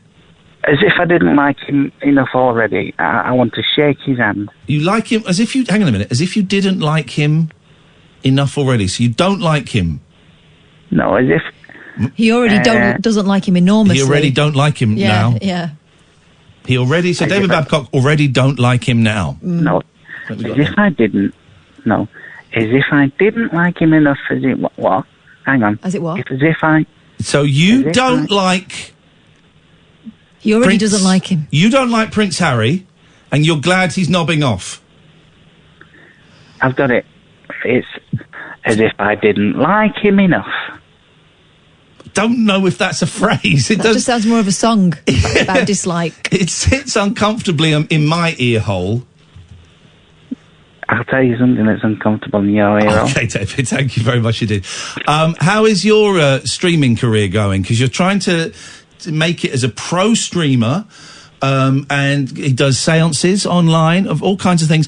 I actually donated some money to your stream, and then 2 days later, it was returned to me. Have you fixed that fault yet? Well, yeah, I had a bumper Christmas Eve. I was almost brought to tears by the generosity of people giving me money. Yeah, he was. And nobody hadn't set his bank account up right. So I'm pretty sure I didn't make a single bloody penny from that stream. Oh. We did a nice thing. We all kind of went over to David's stream and pretended to give him money. Gave him money, but like Top Cat, it was on a little bit of string, and we just whipped it back when he thought he'd closed his palm. Oh. Have you set it up now? Yes. And Kathleen. Yes. Think you're funny, do you? At times. Iain, have you seen the disgrace that she did on their Twitter? Did you just disgrace on Twitter? Apparently. Oh, go on. Why don't you tell me, David? Just remind me.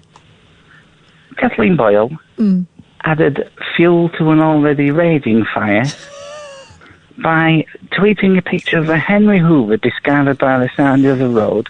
And I'm telling you, you can't use that word. You can't use that word. But that does remind me, Kath, I've got a video I need to WhatsApp over to you. Okay. I'll send that over to you during the next break. You were saying, Babbers? I just think it's very unprofessional. I thought we had a better relationship than that. It's fine. Thanks so much I just for knew your call. you had a Hoover. When might we next see you online, my friend?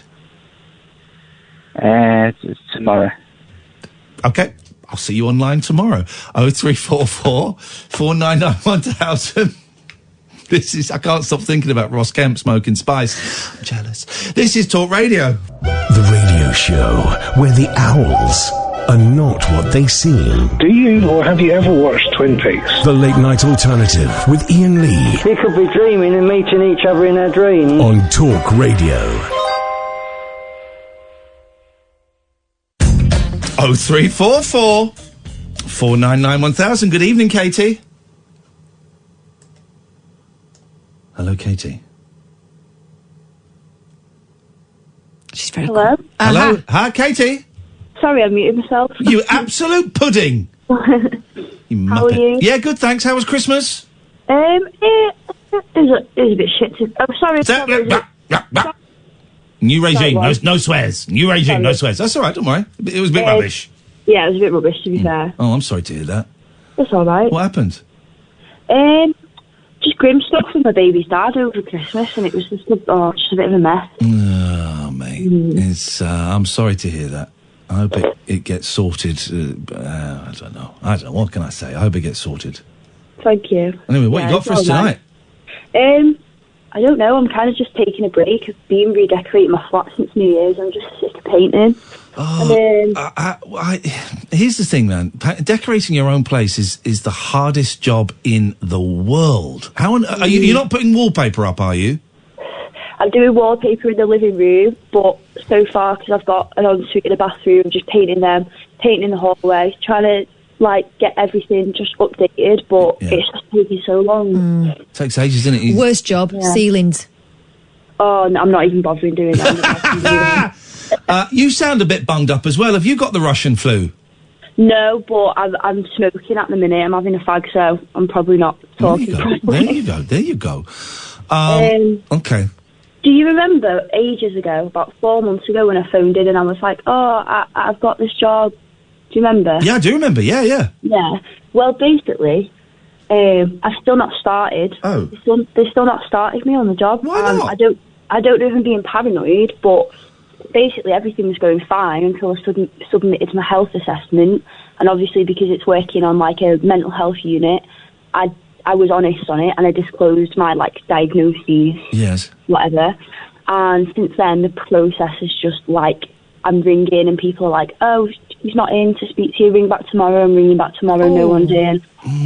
That's a little bit Jeff, isn't it? Yeah, I've just got I don't know if I'm being paranoid, but I've just got a really bad gut feeling that they've seen that and they're kind of just hoping that they can just make it as slow as possible till I quit. Because it was September that I got offered the job. It's January now. Can you email the person directly and say, look, can you be honest with me? Is I'm really worried. And say what you said to me. I'm really worried that my honesty in my health assessment thing, which I thought would be seen as a good thing, I'm worried that is actually scaring you off. Is there a problem? Do you want me or not? See, that's the thing. I've thought about it, but I don't know if that's a bit too... Oh, no. Do you know what I mean? Since September, no, I think it's the time. I think they owe you some kind of... It's certainly not aggressive. It's certainly not bolshy. It is... You have been more than fair. When were you expecting to start? Well, my friend got offered a similar job doing a similar thing, and she's been working since November. Ladies and gentlemen, I think I smell a little bit of a stitch up here. You are well within your rights to just as politely and as calmly as you have said to us, write him an email. Yeah. And say, look, I'm really concerned that my honesty, which is one of my greatest traits. But, sell yourself. Don't do yourself down. Sell yourself. My honesty is one of my greatest traits. In my mental health form, may have scared you off. Let me just say, I think that what I wrote there, it offers you nothing but benefits. As you can see, the huge things I've overcome, and I'm looking after my kid, and I'm in a great place now, and sell yourself, sell yourself. But then ask them directly and bluntly, do you want me or not? Yeah. And also say you were really looking forward to starting that job and disappointed that it's not happened yet. And you have this nagging doubt. And say it like that, and it's fine for you to ask the question. Because if that's not it, they do owe you an explanation as to why it's taking so long. Yeah. Yeah, because I feel like you kind of know when you're being swerved a little bit, don't you? Yeah. And I feel like at this point, it's just, you should have been able to process everything by now. One of the greatest lessons Iain has taught me, that he's nicked from someone else, is this idea of choosing discomfort over resentment. Brené Brown. If you're sitting at home, turning this over and over in your head, just ask the question. Yeah, that's true. Awesome. Because the worst thing they can do is go, yeah, we don't want you. Yeah, and then I'll say fair enough, I'll see you in court. Well, exactly. But they're being very, very fair. It may simply be that your honesty means that they have to check and triple check. I mean, 3 months seems September, October, November. 3-4 months is a ridiculously long time. But maybe they're just being incredibly thorough. I would suggest, which would be great. Yeah, and I would suggest if that were the case, it's remiss of them to not have said to you, "Okay, we're going to have to put this through certain levels of procedure. We'll be back with you." And give you an idea, because September to January is a heck of a long time. Yeah, it is. And luckily I've worked other jobs in between, little bar jobs and stuff, but I'm just wanting to do this, and I don't know, it's just annoying, because it's not even anything that bad. It's only BPD, it's manageable, I take medication. Yeah, of course it is. It's not even anything, do you know what I mean? I'm like, it's not even bad. Send them an email. Yeah. Get a friend to look over it. And just to make sure that there's no... I always... If I'm asking stuff like that, I always get Cass to look over it, just because sometimes I can drop slightly aggressive tone in without meaning to. Yeah. And Kath could say, well, if you just take that word out, and if you just take that sentence out and change that word to that. And he does the same for me, because sometimes I can come across a bit northern and blunt. Yeah. Yeah, same, I think. So, yeah, good luck, mate. That's not fair. Yeah. Hopefully you'll get an answer soon. We've got our fingers crossed. Yeah, thank you. All right, Thank Katie. you. Let us know how it goes. I will do. Ta-ra. Bye-bye. Good luck. That's a long time to be... That's too long. Come Okay, on. let's see how long this lasts. It's Wolfie the Chairboy. Hey, guys. Hey, Wolfie. I love the show. First time caller, so please be careful with me, please. I just wanted to give you a couple of things that I'd read in my old scrapbooks, which I've been going through tonight because I am trying to reorganise all my books, etc. Yes. So, okay, fact number one for you guys. Okay. If you swung a rope around the world, it would only be 19 foot shorter than if you put a rope around the world on 3-foot stakes. Work that one out. Well, hang on, I don't understand it. Right, so you put a rope around the world. Right. Yeah, and then you put another rope around the world on 3-foot stakes. And it would only be 19 foot shorter. Prove it. Well, I can't prove it. Well, then here's the thing, Wolfie. Do I call you Wolfie or do I call you Mr. Chairboy? You have phoned up saying these are facts. You could just be. I mean, your name and your voice sounds very sensible, but you could just be some random loon lying to us. Well, it was in the Times, so you've got to believe it if it's in the Times. No, you haven't. Well, I don't believe it was in the Times. Why are you putting this in? Why are you putting these in scrapbooks? Because I write down all sorts of stuff in scrapbooks. I write down all sorts. So you wrote it down. Yeah, so there's a chance you could have. I was just going through one of my old scrapbooks, and I thought I've got to phone you guys up because you are the maddest people on the planet. Thank may God bless you for that. Well, literally not, because we're not smearing our bodies in fecal matter and then offering ourselves up as a salad. But not on a weekday, no. Say things like that. That's disgusting. Did you know that? Hang on a minute. Hang on a minute. Hang on a minute. Europe. I'm not. Listen. Go on, no, but don't be going about feces. That's disgusting. I tell you what. Don't phone me up on my radio show and shut up. Don't phone me up on my radio show and tell me what I can and can't say. Don't tell me to shut up. I'll tell you to put the phone down. Okay. Bye. He did it. There we go. What was that? I knew it was going to be Wolfie the Chairboy, and I knew it was when we were being spoken to instead of having a conversation. Yeah, he had a monologue.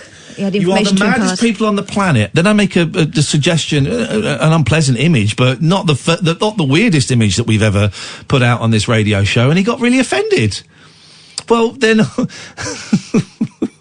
You ain't seen me proper loco. What was that? He will control the fun, thank you. Yeah, what was that? I don't believe is fact. Also... It's a boring fact.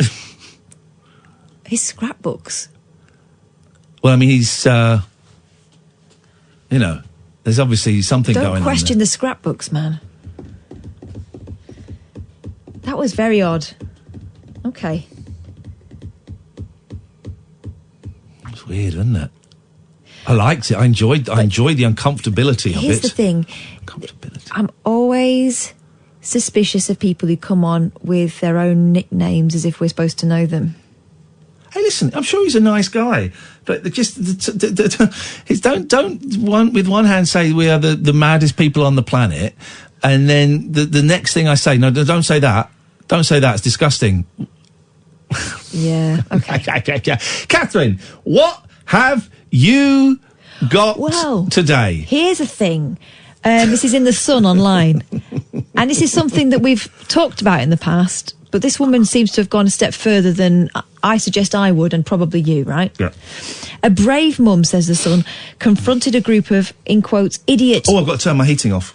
Oh, I haven't plugged in my Hive thing. Oh, nuts, I can't turn my heating off. Wow. What will you do? What a waste of money. Do it manual at home. A brave mum confronted a group of idiot yobs smoking cannabis in a children's park after arriving at the gate with her 1-year-old son. The woman, who's not been named, wanted her son to be able to play in the park in Teddington, southwest London yesterday. She noticed... I nearly moved to Teddington. Did you? Yeah, I did actually, when I looked at places there, yeah. She noticed a group of teenagers stood around the park wearing hoodies and could smell marijuana. Weird. Instead of walking away, says the son, she bravely confronted the group and filmed the moment she asked them to leave. Yeah. I don't like this filming culture. Yeah. Let me tell you the rest, and then we'll go over it, because this is the thing. Jessie, stay there. Going to come to you in a bit. This is the thing I feel. I think if you're going up, the initial approach, it is very confrontational to go up there filming. Yeah. And also, she said, "Go home or find something else to do. Smoke your weed in the woods. Go somewhere else." A boy replied, "How about you go home?" She quickly hit back, "I would like to after I've let my little kid play in the park for a bit. How are we supposed to come in here?" Oh. Another teen says, "No one's saying you can't." She replied, "How are we supposed to come in here?" And he said, "Through the gate." Okay, that's okay. Fair point. She said, "You guys are all smoking weed. It stinks in here. I don't care who it is. It stinks of weed. This is supposed to be for kids in here. You idiot. Look at him. He's 1 year old and he's got nowhere to play because you're like this." A spokesman for Richmond Council said this has been reported to the park guard, who will monitor the site going forward. Parky? Oh, I didn't know you still got Parky. So you're telling me the park guard doesn't know that this is what goes on? Parky's kids. We don't know that. We don't know that. So that's that.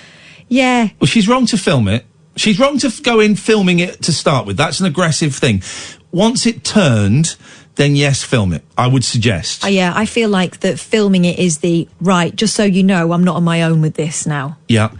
Because it is intimidating. I can imagine it's intimidating. It is intimidating when there's a gang of kids in the park. And I've been to parks before where the big kids are like hogging the swings and stuff, and my kids want to play there.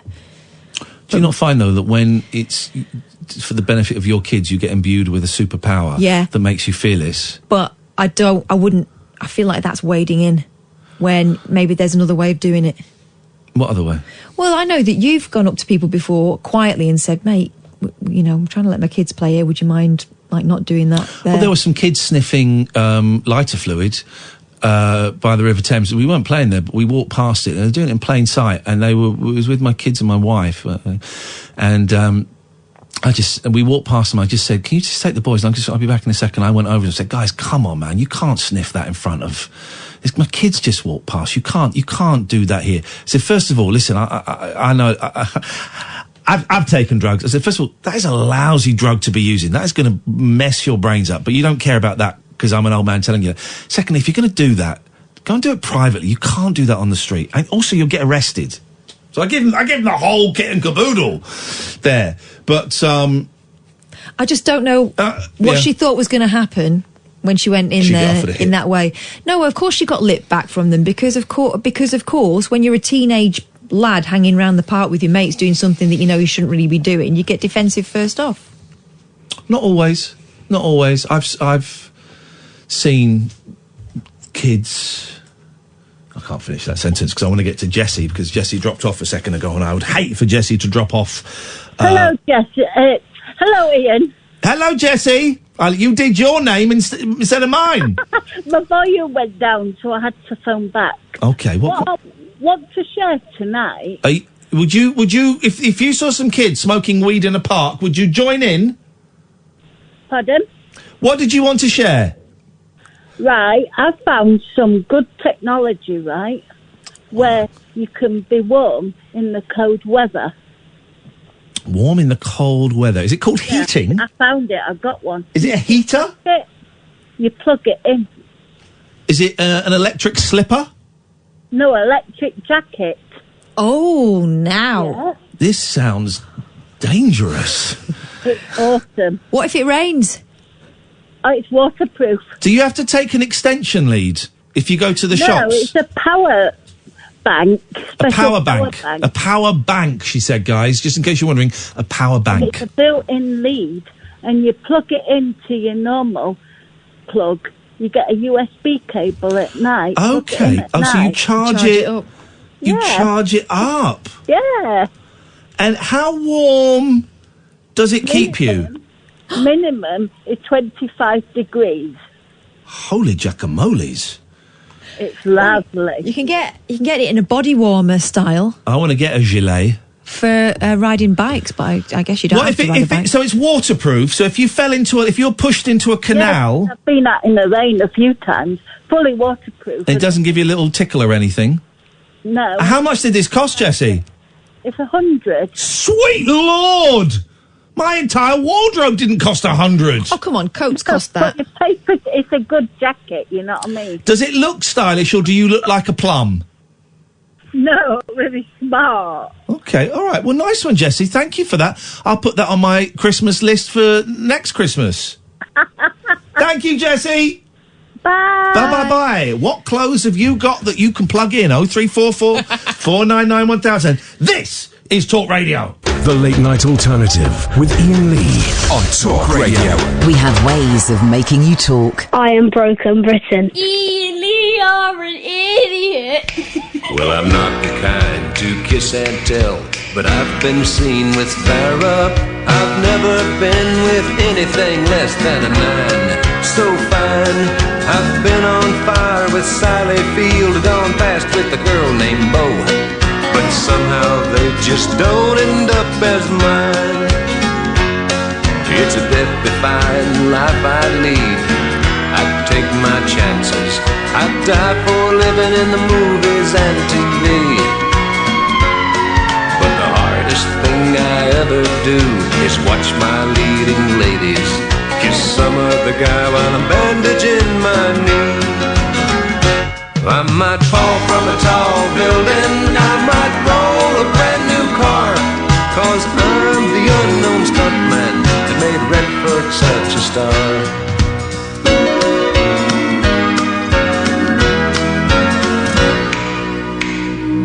I've never spent much time in school, but I taught ladies plenty. It's true, I hire my body out for pay. Hey, I've gotten burned over Cheryl Teague's, blown up for Raquel Welch. But when I wind up in the hay, it's only hay. Hey, I might jump an open drawbridge or Tarzan from a vine, 'cause I'm the unknown stuntman that makes Eastwood look so fine. Here we go.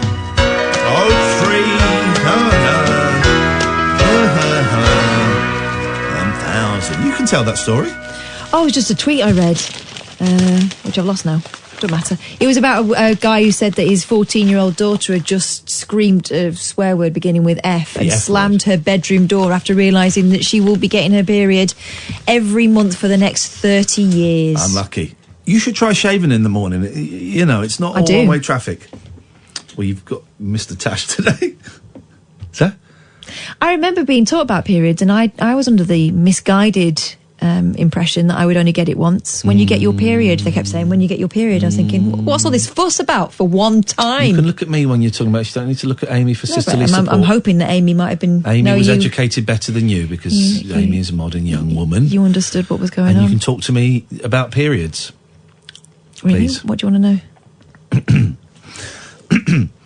A drunk passenger who asked men to join her in the Mile High Club during a 4-hour plane rampage has been jailed. Oh. Demi Burton, 20, made crude comments and yelled foul-mouthed abuse after knocking back red wine on a long-haul flight, a court heard. Oh dear, this is thoroughly unpleasant. When cabin crew refused to sell her any more alcohol, she shouted, "You may as well just land the plane now then," before angrily raising her fists. Oh. As staff and passengers tried to calm her down, she started kicking, biting and headbutting them. Oh, youch. It took 6 people to restrain her. I'd love to restrain someone on a plane. I would love it. I'd be right at the back of the line to restrain. I wouldn't be at the front, because they're the ones that are going to get the spat on. But once they're on the floor, I would happily sit on someone. It took 6 people to restrain her on the 8-hour Etihad flight from Abu Dhabi to... Where could she possibly be going? Etihad. Where could she possibly be going? Abu Dhabi to Dubai. No, 20-year-old. It's British city. Could be a little bit trouble. I don't know, you tell me. Manchester. Oh. So Manchester. Claire Brocklebank, prosecuting, said Burton made inappropriate sexual comments to male passengers and then asked two to join the Mile High Club. If you get two, you only have to go half a mile up. What? When she said she made inappropriate things and then asked about the Mile High Club, like that was appropriate. She added, one said he felt quite shocked by her comments. One out of the two. The other one wasn't surprised. The other one was like, I will if you will. And people around her started to ask her to be quiet as others could hear. She shouted to one, "Shut up, you specky four-eyed bee." Wow. Specky Four Eyes is back. She's 20. Specky Four Eyes is back! That's retro, isn't it? A doctor on the flight said Burton's behaviour was worse than anything he'd seen in A&E. And, of course, there's a picture of her leaving court. Oh, that's her going to court with both middle fingers raised. Oh, right, okay, so... Okay. Poor She kid. went Poor in kid. with a We're having attitude. a laugh, but there is me thinking, poor kid. Burton of Carrington, Greater Manchester, claimed she'd been drinking due to fear of flying. Police arrested her when the plane landed in Manchester. She admitted being drunk on an aircraft. 5 charges of assault. Was jailed for 6 months. Oh, poor kid. I mean, poor kid. Though, let me rephrase that slightly. Yeah, rightfully that she was punished. Yeah, that sounds horrific for all the people that would be on the plane. Of course. I bet there were kids on that plane. It's a horrible thing. Yeah. Of course she deserves to be punished. But I can also feel sympathy for her at the same time. Here's the thing. That's not normal behaviour, is it? No. So they're sending her to prison? Well, that's what it says. I mean, it's not. It says jailed for 6 months, so that's not suspended, That seems excessive, doesn't it? I mean, you wonder... But is it for endangering a flight? Is that what they're calling it? That's they treat that stuff a little bit more seriously. Yeah. As they should do. 0344 499 1000 is the telephone number if you want to give us a call. Do you want to hear this story that I think is being sort of sold by the New York Post as something a little bit funny and wacky, but actually is horrible? Yeah. And the stuff of nightmares. Yeah. Right, here we go. A snoozing Florida man received a very rude awakening on Christmas Eve from a creepy burglar sucking on his toes. Say that again. A snoozing Florida man received a very rude awakening on Christmas Eve from a creepy burglar sucking on his What's a toes. Florida man? Like a bird man? A man from Florida. I'm so sorry. Okay, I thought it was a thing. I thought it was like, a bird man. Yeah. You know the people that are half birds and half humans, and you call them birdman. Is that what they are? Did I dream birdman? Is that what the Birdman of Alcatraz was? I thought he was just a bloke that... I think I'm getting a little bit confused. Carry on with your story. I'm going to keep quiet for a minute. This is horrible. And the thing is, as well, it starts with the toe sucking. It doesn't end there. The startled Braddington resident then asked the sicko what he was doing, to which the stranger replied that he, and then here's the quote marks, was there to suck toes. Okay, all right. The Braddington Herald reported, citing an incident report by the Manatee County Sheriff's Office. Police say a fight then erupted, and the suspected, not the suspected tried to grab the man's genitals. That still works, suspected. The suspected what, though? The suspected. He was suspected. Of? You are suspected. Of? Being an idiot. I nearly said knob, but we don't swear on this show. I'm glad. Police say the fight then erupted and then... You're not suspected of being a knob. That is known. That is stats. That is actual statistics. What happened to the nice guy who bought the old lady a drink of coffee? I'll buy you another one. Anyway, there was a scrap. Go on. The suspected tried to grab the man's genitals and even threatened that he had a gun. No weapon was ever displayed, according to cops. The victim managed to boot the intruder out of his home, but the criminal then bashed a window to the residence and wrecked the victim's car windshield before fleeing the scene, the news outlet reported. Authorities took DNA swabs from the victim's toes in order to track down, and this is the New York Post word, the weirdo. Oi. God. I'm really surprised, and I only knew this because as we were walking through London Bridge Station the other day, there's a big screen up there that has Sky News on, and I just caught a flash and then it went, that Elizabeth Wurtzel has died. Yeah, you mentioned that when we were walking through. No one's made a thing about this. There's hardly anything about this. And Elizabeth Wurtzel wrote I'm going to say I read it. Tell me if I'm right. I'm going to say the book Prozac Nation.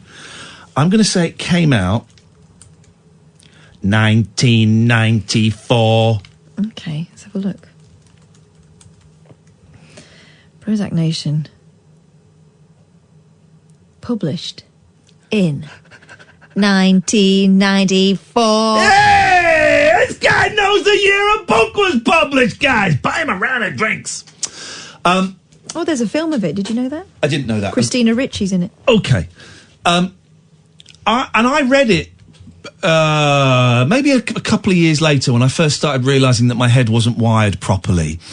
And Prozac Nation was huge. It was the first book, very 90s in its vibe, but it was the first book I remember reading that talked about, that was someone so openly and honestly talking about depression and suicidal tendencies. I haven't read it for 25 years. I'm going to have to read it again. I think self-harm is in there. I think drug abuse is in there. I'm pretty sure that drug abuse is in there. I think sexual abuse. I think she gets raped. I think. I've not read it since about 96. But it was a huge book. It was a phenomenon. And I can't remember. This is how bad my memory of it is. I can't remember if the end of it, the conclusion is that Prozac is good or Prozac is not good. But Prozac, of course, was the big drug of the 90s. That was the cure-all for all depressions and anxieties, and everybody naively thought. I think I went on Prozac in the middle of the 90s for a bit. Didn't really do anything for me, but it was a big thing, and this book was it was kind of tied in with that, and it was huge. And it was the first book I'd read like that. It was also one of the few books I've still read like that 25 years later that was written by a woman. It tends to be men talking. There are quite a few books about women actually, but not as many talking so openly about hating herself and just the misery of her life. And she died yesterday, and I've not really been able to find. She died a couple of days ago, in her early 50s, and I've not really been able to find out much. It's cancer. Was it? Yeah. Was it? Okay. All right. Okay. Yeah. I'm just looking now at the story. Well, the Wikipedia entry about Prozac Nation. Oh yeah, go on. And remind the reviews are really interesting. Go right? on. It says very controversial book. Yeah, reception reviews were mixed. Although we think we've moved on, and because, quote unquote, everyone's talking about mental health these days. Yeah. Actually, a lot of people talk like this about mental health.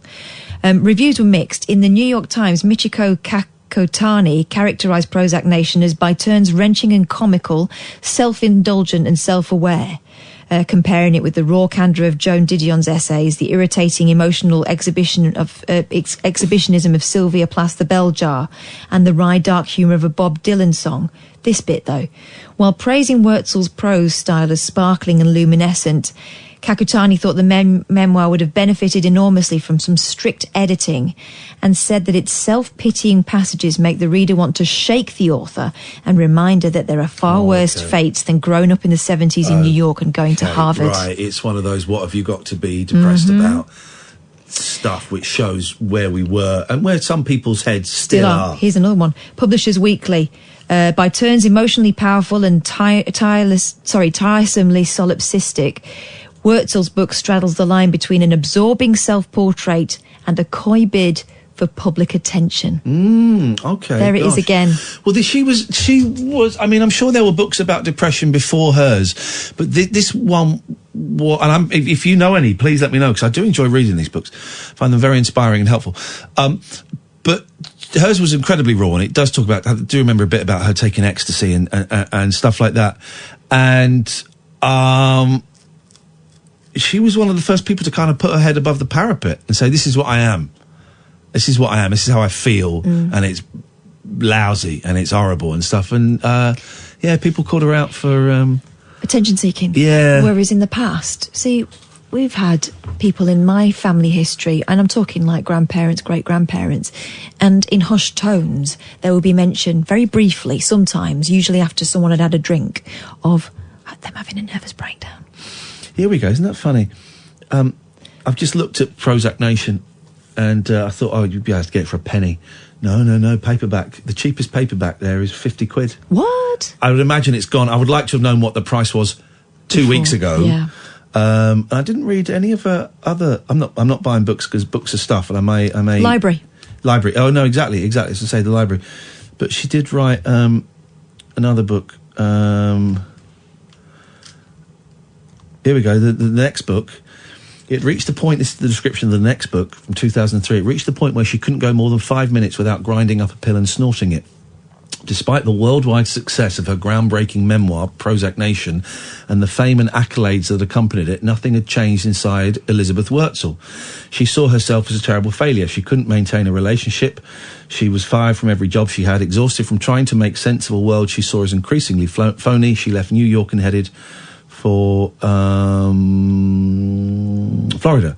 This is an astonishing and timely memoir. It's about the search for happiness, about depravity and the will to survive even the breathtaking self-abuse. And I just remember Prozac Nation being huge. Like, everyone was reading it in the mid-90s. Everyone was reading it, I thought. And she passed, and there's hardly anything... Not heard it. If I hadn't looked up at that screen and caught a glimpse of that, a screen I never look at, just caught a glimpse of that and went, oh, hang on a minute, what was that? And I hadn't even thought about her for years. I thought it would be a much bigger thing. Yeah. But it wasn't, and that's the way it goes sometimes. 03444991000 is the phone number. This is Talk Radio. Jacked up jive talk for janitors, jazz cats, and gin-soaked boys and girls. Is that Commando? If you're awake, you're welcome. I've got 5 cactus needles stuck in my... The Late Night Alternative with Iain Lee on Talk Radio. Let's go to one of the phoniest callers we've ever had. Sloop John B. Good evening, Sloop. What's your name? Who's your daddy? Is he rich like me? Is it too soon for me to be calling back? Am I still ashamed? Or? Well, you did the thing there that Catherine does that really annoys me. Shut up. Go on. You shortened the gaps. You shortened the gaps. No, you're wrong, because I've sang a cover version of it, and it doesn't use that rap. This is it. I told you he's a phony. But I wasn't. What's your name? Who's your daddy? Is he rich like me? That's it. And you went, what's your name? Who's your daddy? Is he rich like me? It doesn't go like that. Different song. He was worried you were going to jump in and take over. I was going to, he was a test. It was a test and he failed it. Again, I failed another test. You make me joke. This guy is the guy that pretends to be the wrestling, the fakest thing out there. This guy is typical. He's like he's a plastic wrestling fan. He doesn't know anything about wrestling. Well, I was hoping that maybe we could talk food instead, Mr. Lee. All right, away you go. That's what I called to talk about the other night, right? Oh, we're not talking about the other night. We're talking about tonight. Let's talk about tonight. You put an Instagram post up, right? And I know we always joke about, but like yourself, I suffer with like sort of depression and things like that. And you were talking about things that you do that take your mind away from it all. You know, stuff that you like doing, like cats and stuff like that. Yeah. And I've been doing something recently that's really been helping. And it's changing my diet. You know, because like you guys, I work weird hours. Yeah. So often I sort of eat like, you know, fast food and out of vending machines and stuff. So I've been getting cookbooks and making like recipes and stuff, and it's really made a difference, you know, along with like vitamin supplements, right? But I had this one sandwich at the weekend, and it was a recipe I picked out of a book, and I was like, if Iain Lee was going to pick a recipe out of this book, this would be it. Do you want to know what it is? Toasted cheese sandwich. Yeah, but the Elvis toasted. Okay, well, if it's got peanut butter in, I'm out.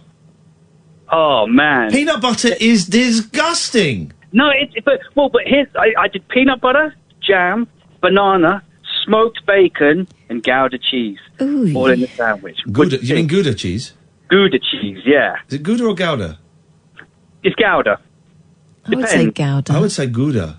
Stay out of this, Amy. But that's only because you got that joke. Oh yeah, no, that's one of my favourite cheeses. Why? Because it's so Gouda.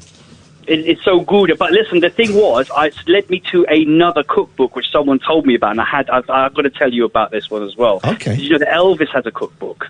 It's called Are You Hungry Tonight? Right. Can I intervene? Yes. One of the contributing factors to Elvis's early demise was the fact that he ate such a load of crap that his insides couldn't cope with just the sheer quantity of nonsense that he was trying to expel. Yeah, I mean, it's kind of lonely man chow. I mean, you're a married woman, but if I was inviting you over for dinner, I wouldn't be cooking you any of this stuff. I wouldn't be giving you like a basket of fried chicken or anything. But, you know, because you're classy, but you know classy. You know it. Yes, right. Got a rain on the brain. But some of the recipes, it's even got the recipe for the Priscilla's wedding cake, which I thought was pretty decent.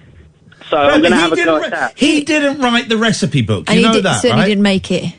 No, I think he did. I think he's got recipes for squirrel as well, but I don't know if I'm going to go to that. Go on. He used to watch them making it in the kitchen on a TV. Yeah.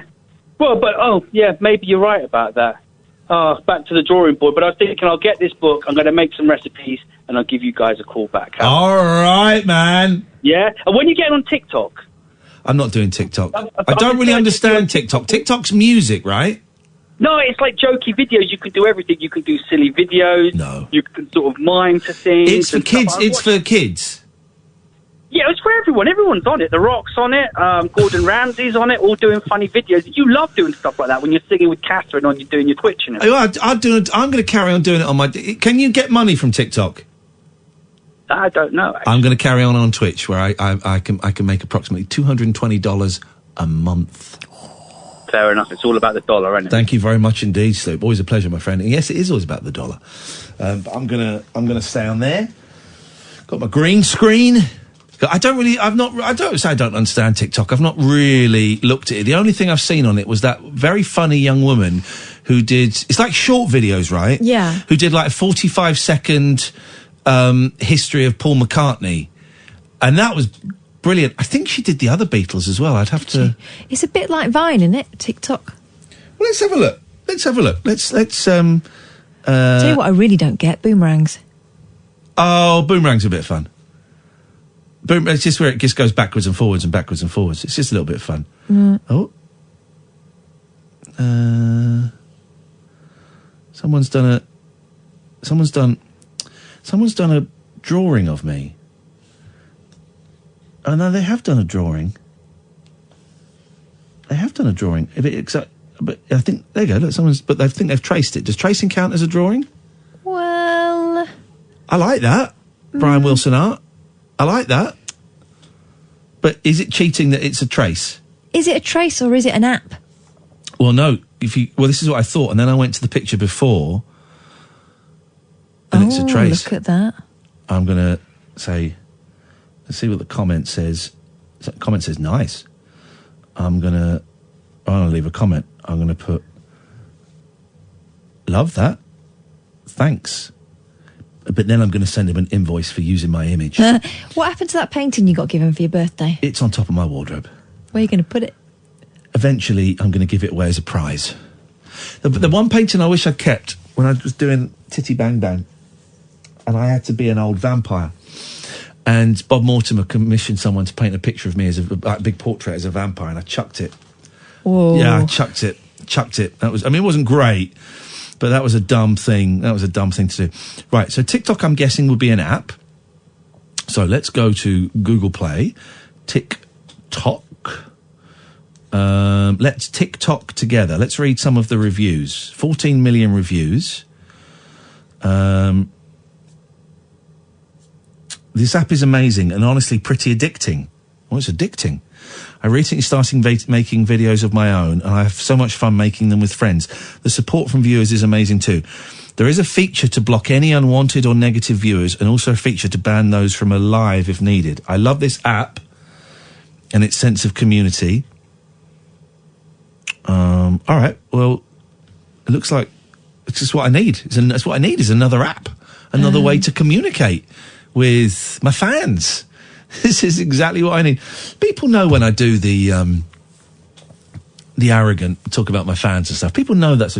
Most people know that's a joke, don't they? I don't think they do. No. I don't think they do. I was talking to someone that I play games with online. My nose is killing me still. And quite often the conversation will turn in a comic way, it's me and with other people, to belittling him. Mm-hmm. Right. And I've just noticed when it's a group of other people, and sometimes we play games online as a group, that it's very different when it's 12 people doing it as opposed to one person doing it. And I feel I'm quite sensitive, and I can feel the vibe change from him and also from some of the people that are doing it, and it makes me a little uncomfortable. But I also do it on a one-to-one. And then we were playing the other day, and I said, you know what? Right, I'm going to stop doing this. I'm going to stop doing this, in inverted commas, negative bants, because I think some of it's funny, and I think you find it funny most of the time. But I also think that it's unfair, and that sometimes you don't find it funny, and that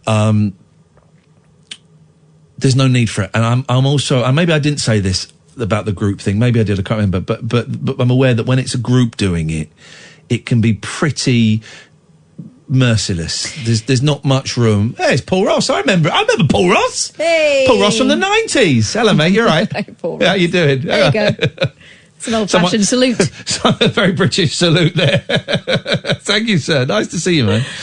Go on, you were going to say something. I get it. I know exactly what you mean. And it's very different from two friends or two people who have an understanding that that is a thing between them and a load of other people piling in. And some people don't quite get the tone right. No. And even when it's two people, it can get very tiresome. And if you're not having a great day, it can be, this again. Yeah, okay, I'm a knob. Yeah, I get it. And sometimes it can be very funny, if I'm completely honest. But I think the need to be a better person outweighs the need to get a chuckle every time. And I said to him, look, I'm saying this now, and I'm making a conscious effort. I don't want to do this anymore. But it has been my default setting for over 40 years, right, to fall into that. Because I can do that brilliantly, the putting you down and getting a laugh from everyone in the room. I can do it. Why did you raise your eyes then? Do I do it to you? A bit. But I do it to you. Do you want me, I'm going to stop then. No, it's all right. But here's what happens with us. Yeah. We do it to each other because we're mates. And then we make love. Don't pull that face. That really would be unacceptable. Come on. But no, that we talk to each other in a way that people who've known each other for a long time, and know quite a lot about each other do. Are you okay right? with me doing it? Yeah, because you know when I'm not okay about it, because I'll say, and you will say, we've had very rare occasions where it's clearly fallen flat, and we've said, but here's the thing: other people listening. And they try the same thing, and it doesn't feel the same to me. Yeah. So I'm trying. Excuse me. Oh, blimey. Sorry. I am trying to be a better person. I'm having some amazing things happening to me at the moment in terms of, I'm going to say it, in terms of my spiritual growth, right? In terms of the direction I'm heading in and stuff. And doing this with this guy who I like a lot. I think he's very funny, and I think he's very talented and very entertaining. I like hanging out with him online. I wouldn't want to hang out in real life. There you go. So just did it. See, just did it. Went into the default. Except he knows that's not true. Yeah, I know, but it's still the default I go to. Yeah, but you know why? Because that's been your default for a long time, as you said. Yeah. Because, and here's the thing that we were talking about privately the other day. By the way, it's not David Babcock, because I think he's an idiot. Yeah, Carry totally. on, sorry. It's a defence mechanism. Yeah. Whenever things start to get a little bit deep, make a joke. Yeah. Retract. So I'm trying, but it's hard. But then I'm just aware that when I say, okay, all my fans will be listening, that there'll be some people going, oh, an arrogant... the arrogance of that guy. You're talking about his fans. I mean, come on. What other people think of you is none of your business. No, exactly. But you are responsible for your own behaviour. Yeah, I'm upping my game. There we go. I'm upping... My nose is killing me. I'm upping my game. 0344 499 1000. This is Talk Radio. Set free your mind. Let your fancy take flight. Conversation gets curiouser by the glow of moonlight. The Late Night Alternative with Iain Lee on Talk Radio. Okay, so we've got TikTok now. No phone calls. Suspiciously so. Suspiciously no phone calls. 0344 499 1000. I'm really hungry, but I'm not having a McDonald's on the way home, and I'm not stopping at the petrol station on the way home. Do you know what I've discovered this week? Go on. Nuts. Go on. I'm not even joking. I've been eating better. It's all part of this thing. You say you want to be a better person. I want to stop punishing my body, which sounds really dodgy, but I've had a really unhealthy attitude towards my physical appearance for a very long time, it transpires, and I've worked it out. And so from now on, I am going to treat myself nicely. Again, that sounds weird, but you know, by not eating rubbish and looking after myself a bit better. So I go to the gym when I can, and I try not to think of it myself negatively. I try and, you know, treat myself like a friend. And nuts. You discovered nuts. Yeah, I've been eating better and trying not to eat crap. And what my habit used to be on the way into work was I'd call off at the petrol station, I'd get like a sandwich and maybe a packet of crisps and a chocolate bar, because that's the meal deal, and some fizzy pop. And then I'd eat a meal once I got here, you know, as well. Now, so I'm having double dinners, essentially. So now what I've started doing is I've bought like a massive bag of nuts, right, that I've got in my car. And if I feel peckish, I'll have some of those. Put a couple of nuts in your mouth. They're a bit boring, right? So Which nuts are they, though? Like mixed nuts, unsalted. I don't know why that makes me They're laugh. not fun nuts. They're business nuts, right? And so I'll have like a handful of those and I won't want any more. And also, I'm not hungry anymore. It seems to do the trick. These are the categories for TikTok. It says, choose your interests, get personalised video recommendations. Comedy. I like comedy. So I'm going to tick that. Animals. I like animals. Sports. No. Gaming. Yes. Beauty and style. No. Travel. No. Art. No. Talent. Now, define talent. It's a picture of a 1950s Bros-style microphone, so I'm going to say yes. Daily life. No. Food. You don't like daily life? No, I don't. Food, no. Fashion accessories, no. Tech, no. Pop culture, yes. Dance, no. DIY and life hacks, no. Oddly satisfying. Now, do your kids watch stuff and go, oh, that's really satisfying? Yeah. Where has that come from? I don't That must know. have come from a YouTuber. I don't know. Because my boys do the same thing. They'll watch something and go, oh, come and look at this, Dad. It's nails. And it's oddly satisfying. Yeah. What is that? I don't know. I noticed though that toys, the crazes, right, that they have, like fidget spinners, and have your boys got into fidget cubes? No. And those little magnet balls as well, and things like that. So things have gone really low tech, and it's about sort of sensation and mindless fiddling. Didn't I buy a load of magnets? Yeah, for the boys, little tiny balls. They never came. Oh. No, you cancelled them. Thank you. And auto. No, not interested in auto. I've hoovered all mine up. Swipe up. Keep discovering more videos. All right, let's start watching.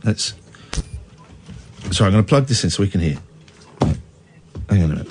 Important notice. I agree. Oh God, Right, that sounds awful. Oh, these are guys having some fun. Oh All yeah, right. sounds awful. Come on now. I like guys having fun. Already sounds irritating. These are guys having fun. Here we go. Right, here we go. Let's have a little listen. This time we've got an iPhone 11 Pro Max. I'm out. All he's got to do is catch it with his head to keep it. I'm out. Woody, are you ready? I'm free. Okay. 3, 2, 1. It was glued to the door, so he's... All right, okay. It was swipe This up. time we've No. got... This time we've got an iPhone 11 Pro... This time we've got Right, an I'm iPhone... swiping up. This time we've got an iPhone 11 Pro Max. All he's got to do is catch it with his head to keep it. Hang on. Woody, are you ready? I'm free. Okay. 3, 2, 1.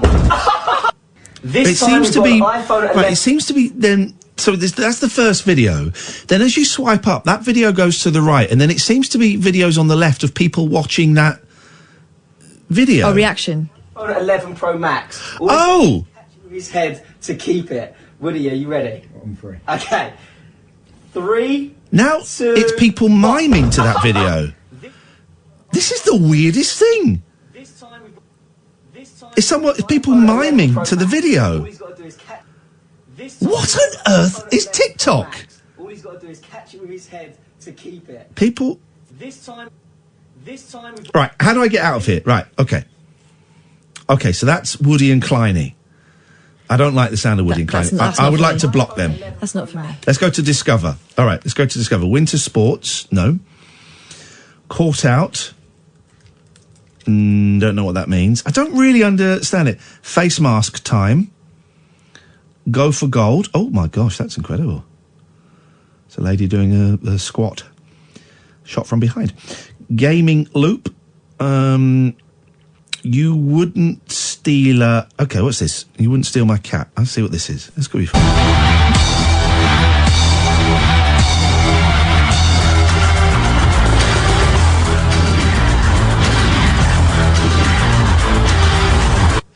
Right. That was rubbish. So that was called You Wouldn't Steal My Cat, and it's a video of a cat sat on a chair, and then a guy comes in and steals it.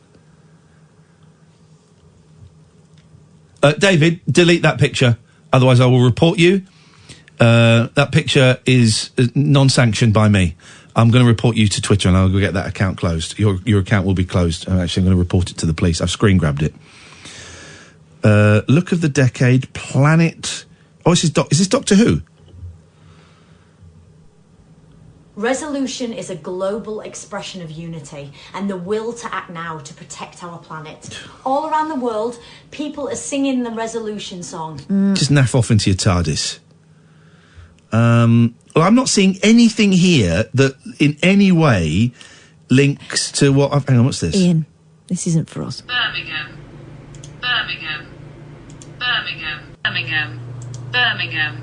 1, 2, 3... Birmingham. Birmingham. It's for unfunny people. I see. So this isn't for me. This is a website for unfunny people. What a strange old... okay, here's a woman spraying her hair. Last one. When you're spending every day on your own, and here it goes. I'm just a kid. I've got no idea what's happening. This is Talk Radio. No. Stimulating nightly emissions guaranteed to open your eyes and your mind. Oh, my word. The Late Night Alternative with Iain Lee on Talk Radio. I don't understand it. No, it's just a guy miming to Daydream Believer.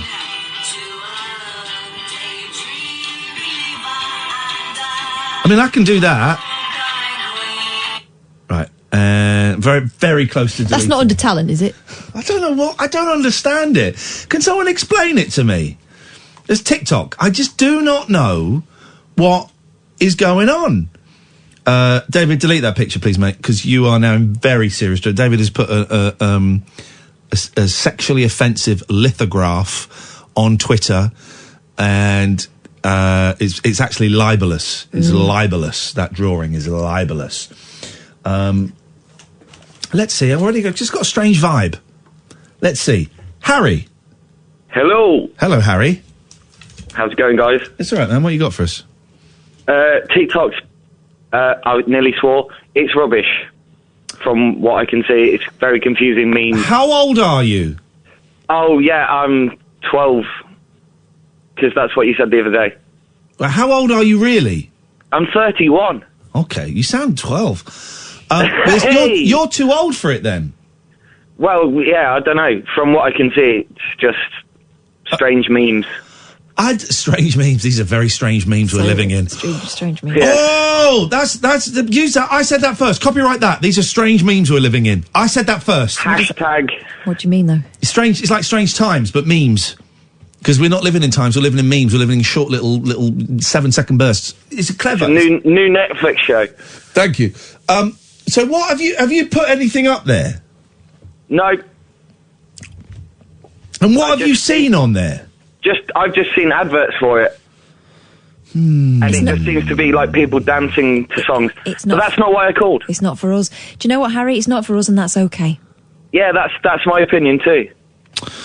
Okay, well, so what apps are you rocking these days? I see your post on Instagram. Okay, well... And that's why I called on Monday, because I saw you put the number up, and that's why I called. Oh, nice one, there you go. So it worked? Yes. It worked. So I'm just sat here in my cold bath, but wearing my electronic coat. You can't wear it in a bath? Well, no, it's keeping me at least 23 degrees. I worry about... to have a bath in a warm coat rather than paying for the hot water. I worry about that guy, that woman wearing that electric coat. Jessie, yeah, Jessie, that scares me. It's an accident waiting to happen. Yeah, I just kept getting images of her getting caught in a downpour and doing that thing they do in the Beano where you end up looking like a skeleton. Here's the thing, my coats always get ripped and torn very quick. All you got to do is just rip it in the wrong bit so a bit of bare wire is exposed, and she's dead. Toast. Yeah. Or, walking a dog or something. All right.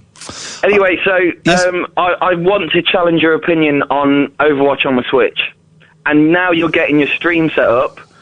Come on. Go on, challenge my... Well, it's not my opinion, it's the opinion of every video game reviewer in the world. That Overwatch, a game... Well, it's 1:45. We can do this. No one... The bosses aren't listening anymore. Overwatch, which is a great video game, is great on every other format except for the Switch. It does not work on the Switch. Okay, but for someone who's not played the other versions, it's pretty fun. Oh, I'm sure you have a great time, but I can't play that version on the Switch because I've played the PS4, so it'd be like putting on lead boots and going for a jog. Okay, so what games are you going to stream on the Switch? Well, tomorrow it's going to be Mark of the Ninja.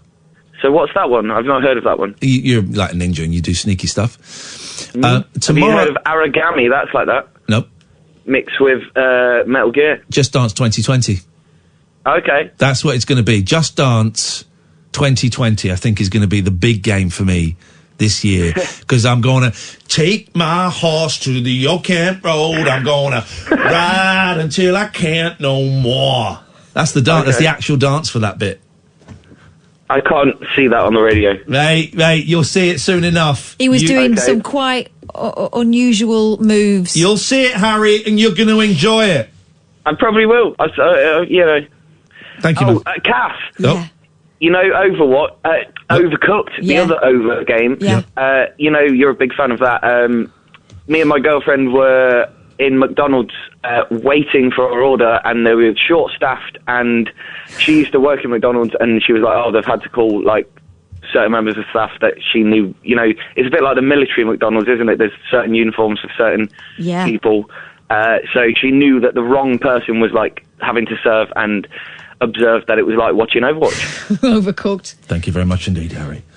You confused the video games once too many times for my liking.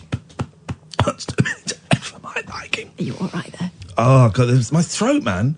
Booked a doctor's appointment for 7 days' time. Okay. I was going to go to a walk-in centre, but I couldn't find one near me. I like the walk-in centres. You just go and sit in there, you wait for a couple of hours, and you get seen by a doctor. That to me, is a great system. You might want to try this one. Go on. Britons who are worried about lumps and bumps on their genitals can now send pictures of them to doctors for medical advice. Hi, Chihuahua. Better to Know, a private sexual health testing provider, offers to check the sensitive images for signs of STIs at a price of £160.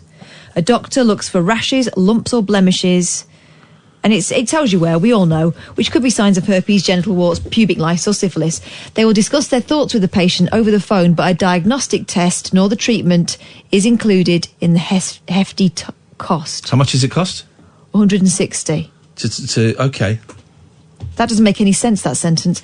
They will discuss their thoughts with the patient over the phone, but a diagnostic test nor the treatment is included in the hefty cost. This is an online story, yeah? Yeah, of course it is. It's not going to make sense. Basically, it's £160 just for them to have a look and then say go and see a doctor.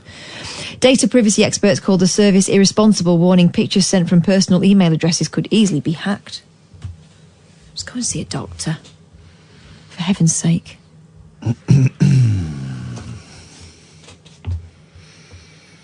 What's it? I feel like we're all out of luck. I'm so lost without you. It's been a funny old night, hasn't it? Yep. Oh, this is horrible, this. When Jane Harper saw a dog floating at the side of a river, she feared it was already dead. But then she saw the female Belgian shepherd blink and leapt into action. You seen this? Yeah. Mrs. Harper waded in and tried to haul the dog out, only to find she'd been weighed down in a deliberate attempt to drown her. I saw a leader wrapped around her leg in a blue line that was leading down to something submerged, she said yesterday. Lifting the dog from the river, Mrs. Harper untangled the line and discovered it was attached to a shopping bag containing a large rock. God. What world? That's old-fashioned, isn't it? When I was really little, I remember people talking about drowning animals they didn't want anymore. That's proper old-fashioned. I imagine she literally fought to get her head above water and managed to rest it on a step. How could anyone do this to her? Terrible. I don't know how long she'd been in the water, but I don't think she could have survived much longer. It was just so cruel. They wrapped the dog in clothing, police were called, and was identified from her microchip. Boom! Bella. She's... I've got to sort out the microchips for the babies. Keep forgetting to do that. She's recovering at a local vet. Mrs. Harper, 8:45am when they spotted Bella. She said, when I first saw her, I thought she must have drowned. I just wanted to do the decent thing and get her out. But then we saw her blink. She was so weak, I guess it was the only way she could communicate with us. All right, calm down. I'm still in shock as to how someone could do that such thing. Here we go. It was reported that the owner had Bella since 2010. But a new boyfriend did not like her, as she had bad hips and legs. What? A man 32 and a woman 31 arrested on suspicion of animal cruelty have been released under investigation. Oh, man. Not terrible. Oh, man. Why would you not take it to, like, the RSPCA or a shelter if you really wanted to get rid of someone who'd lived with you for just under 10 years?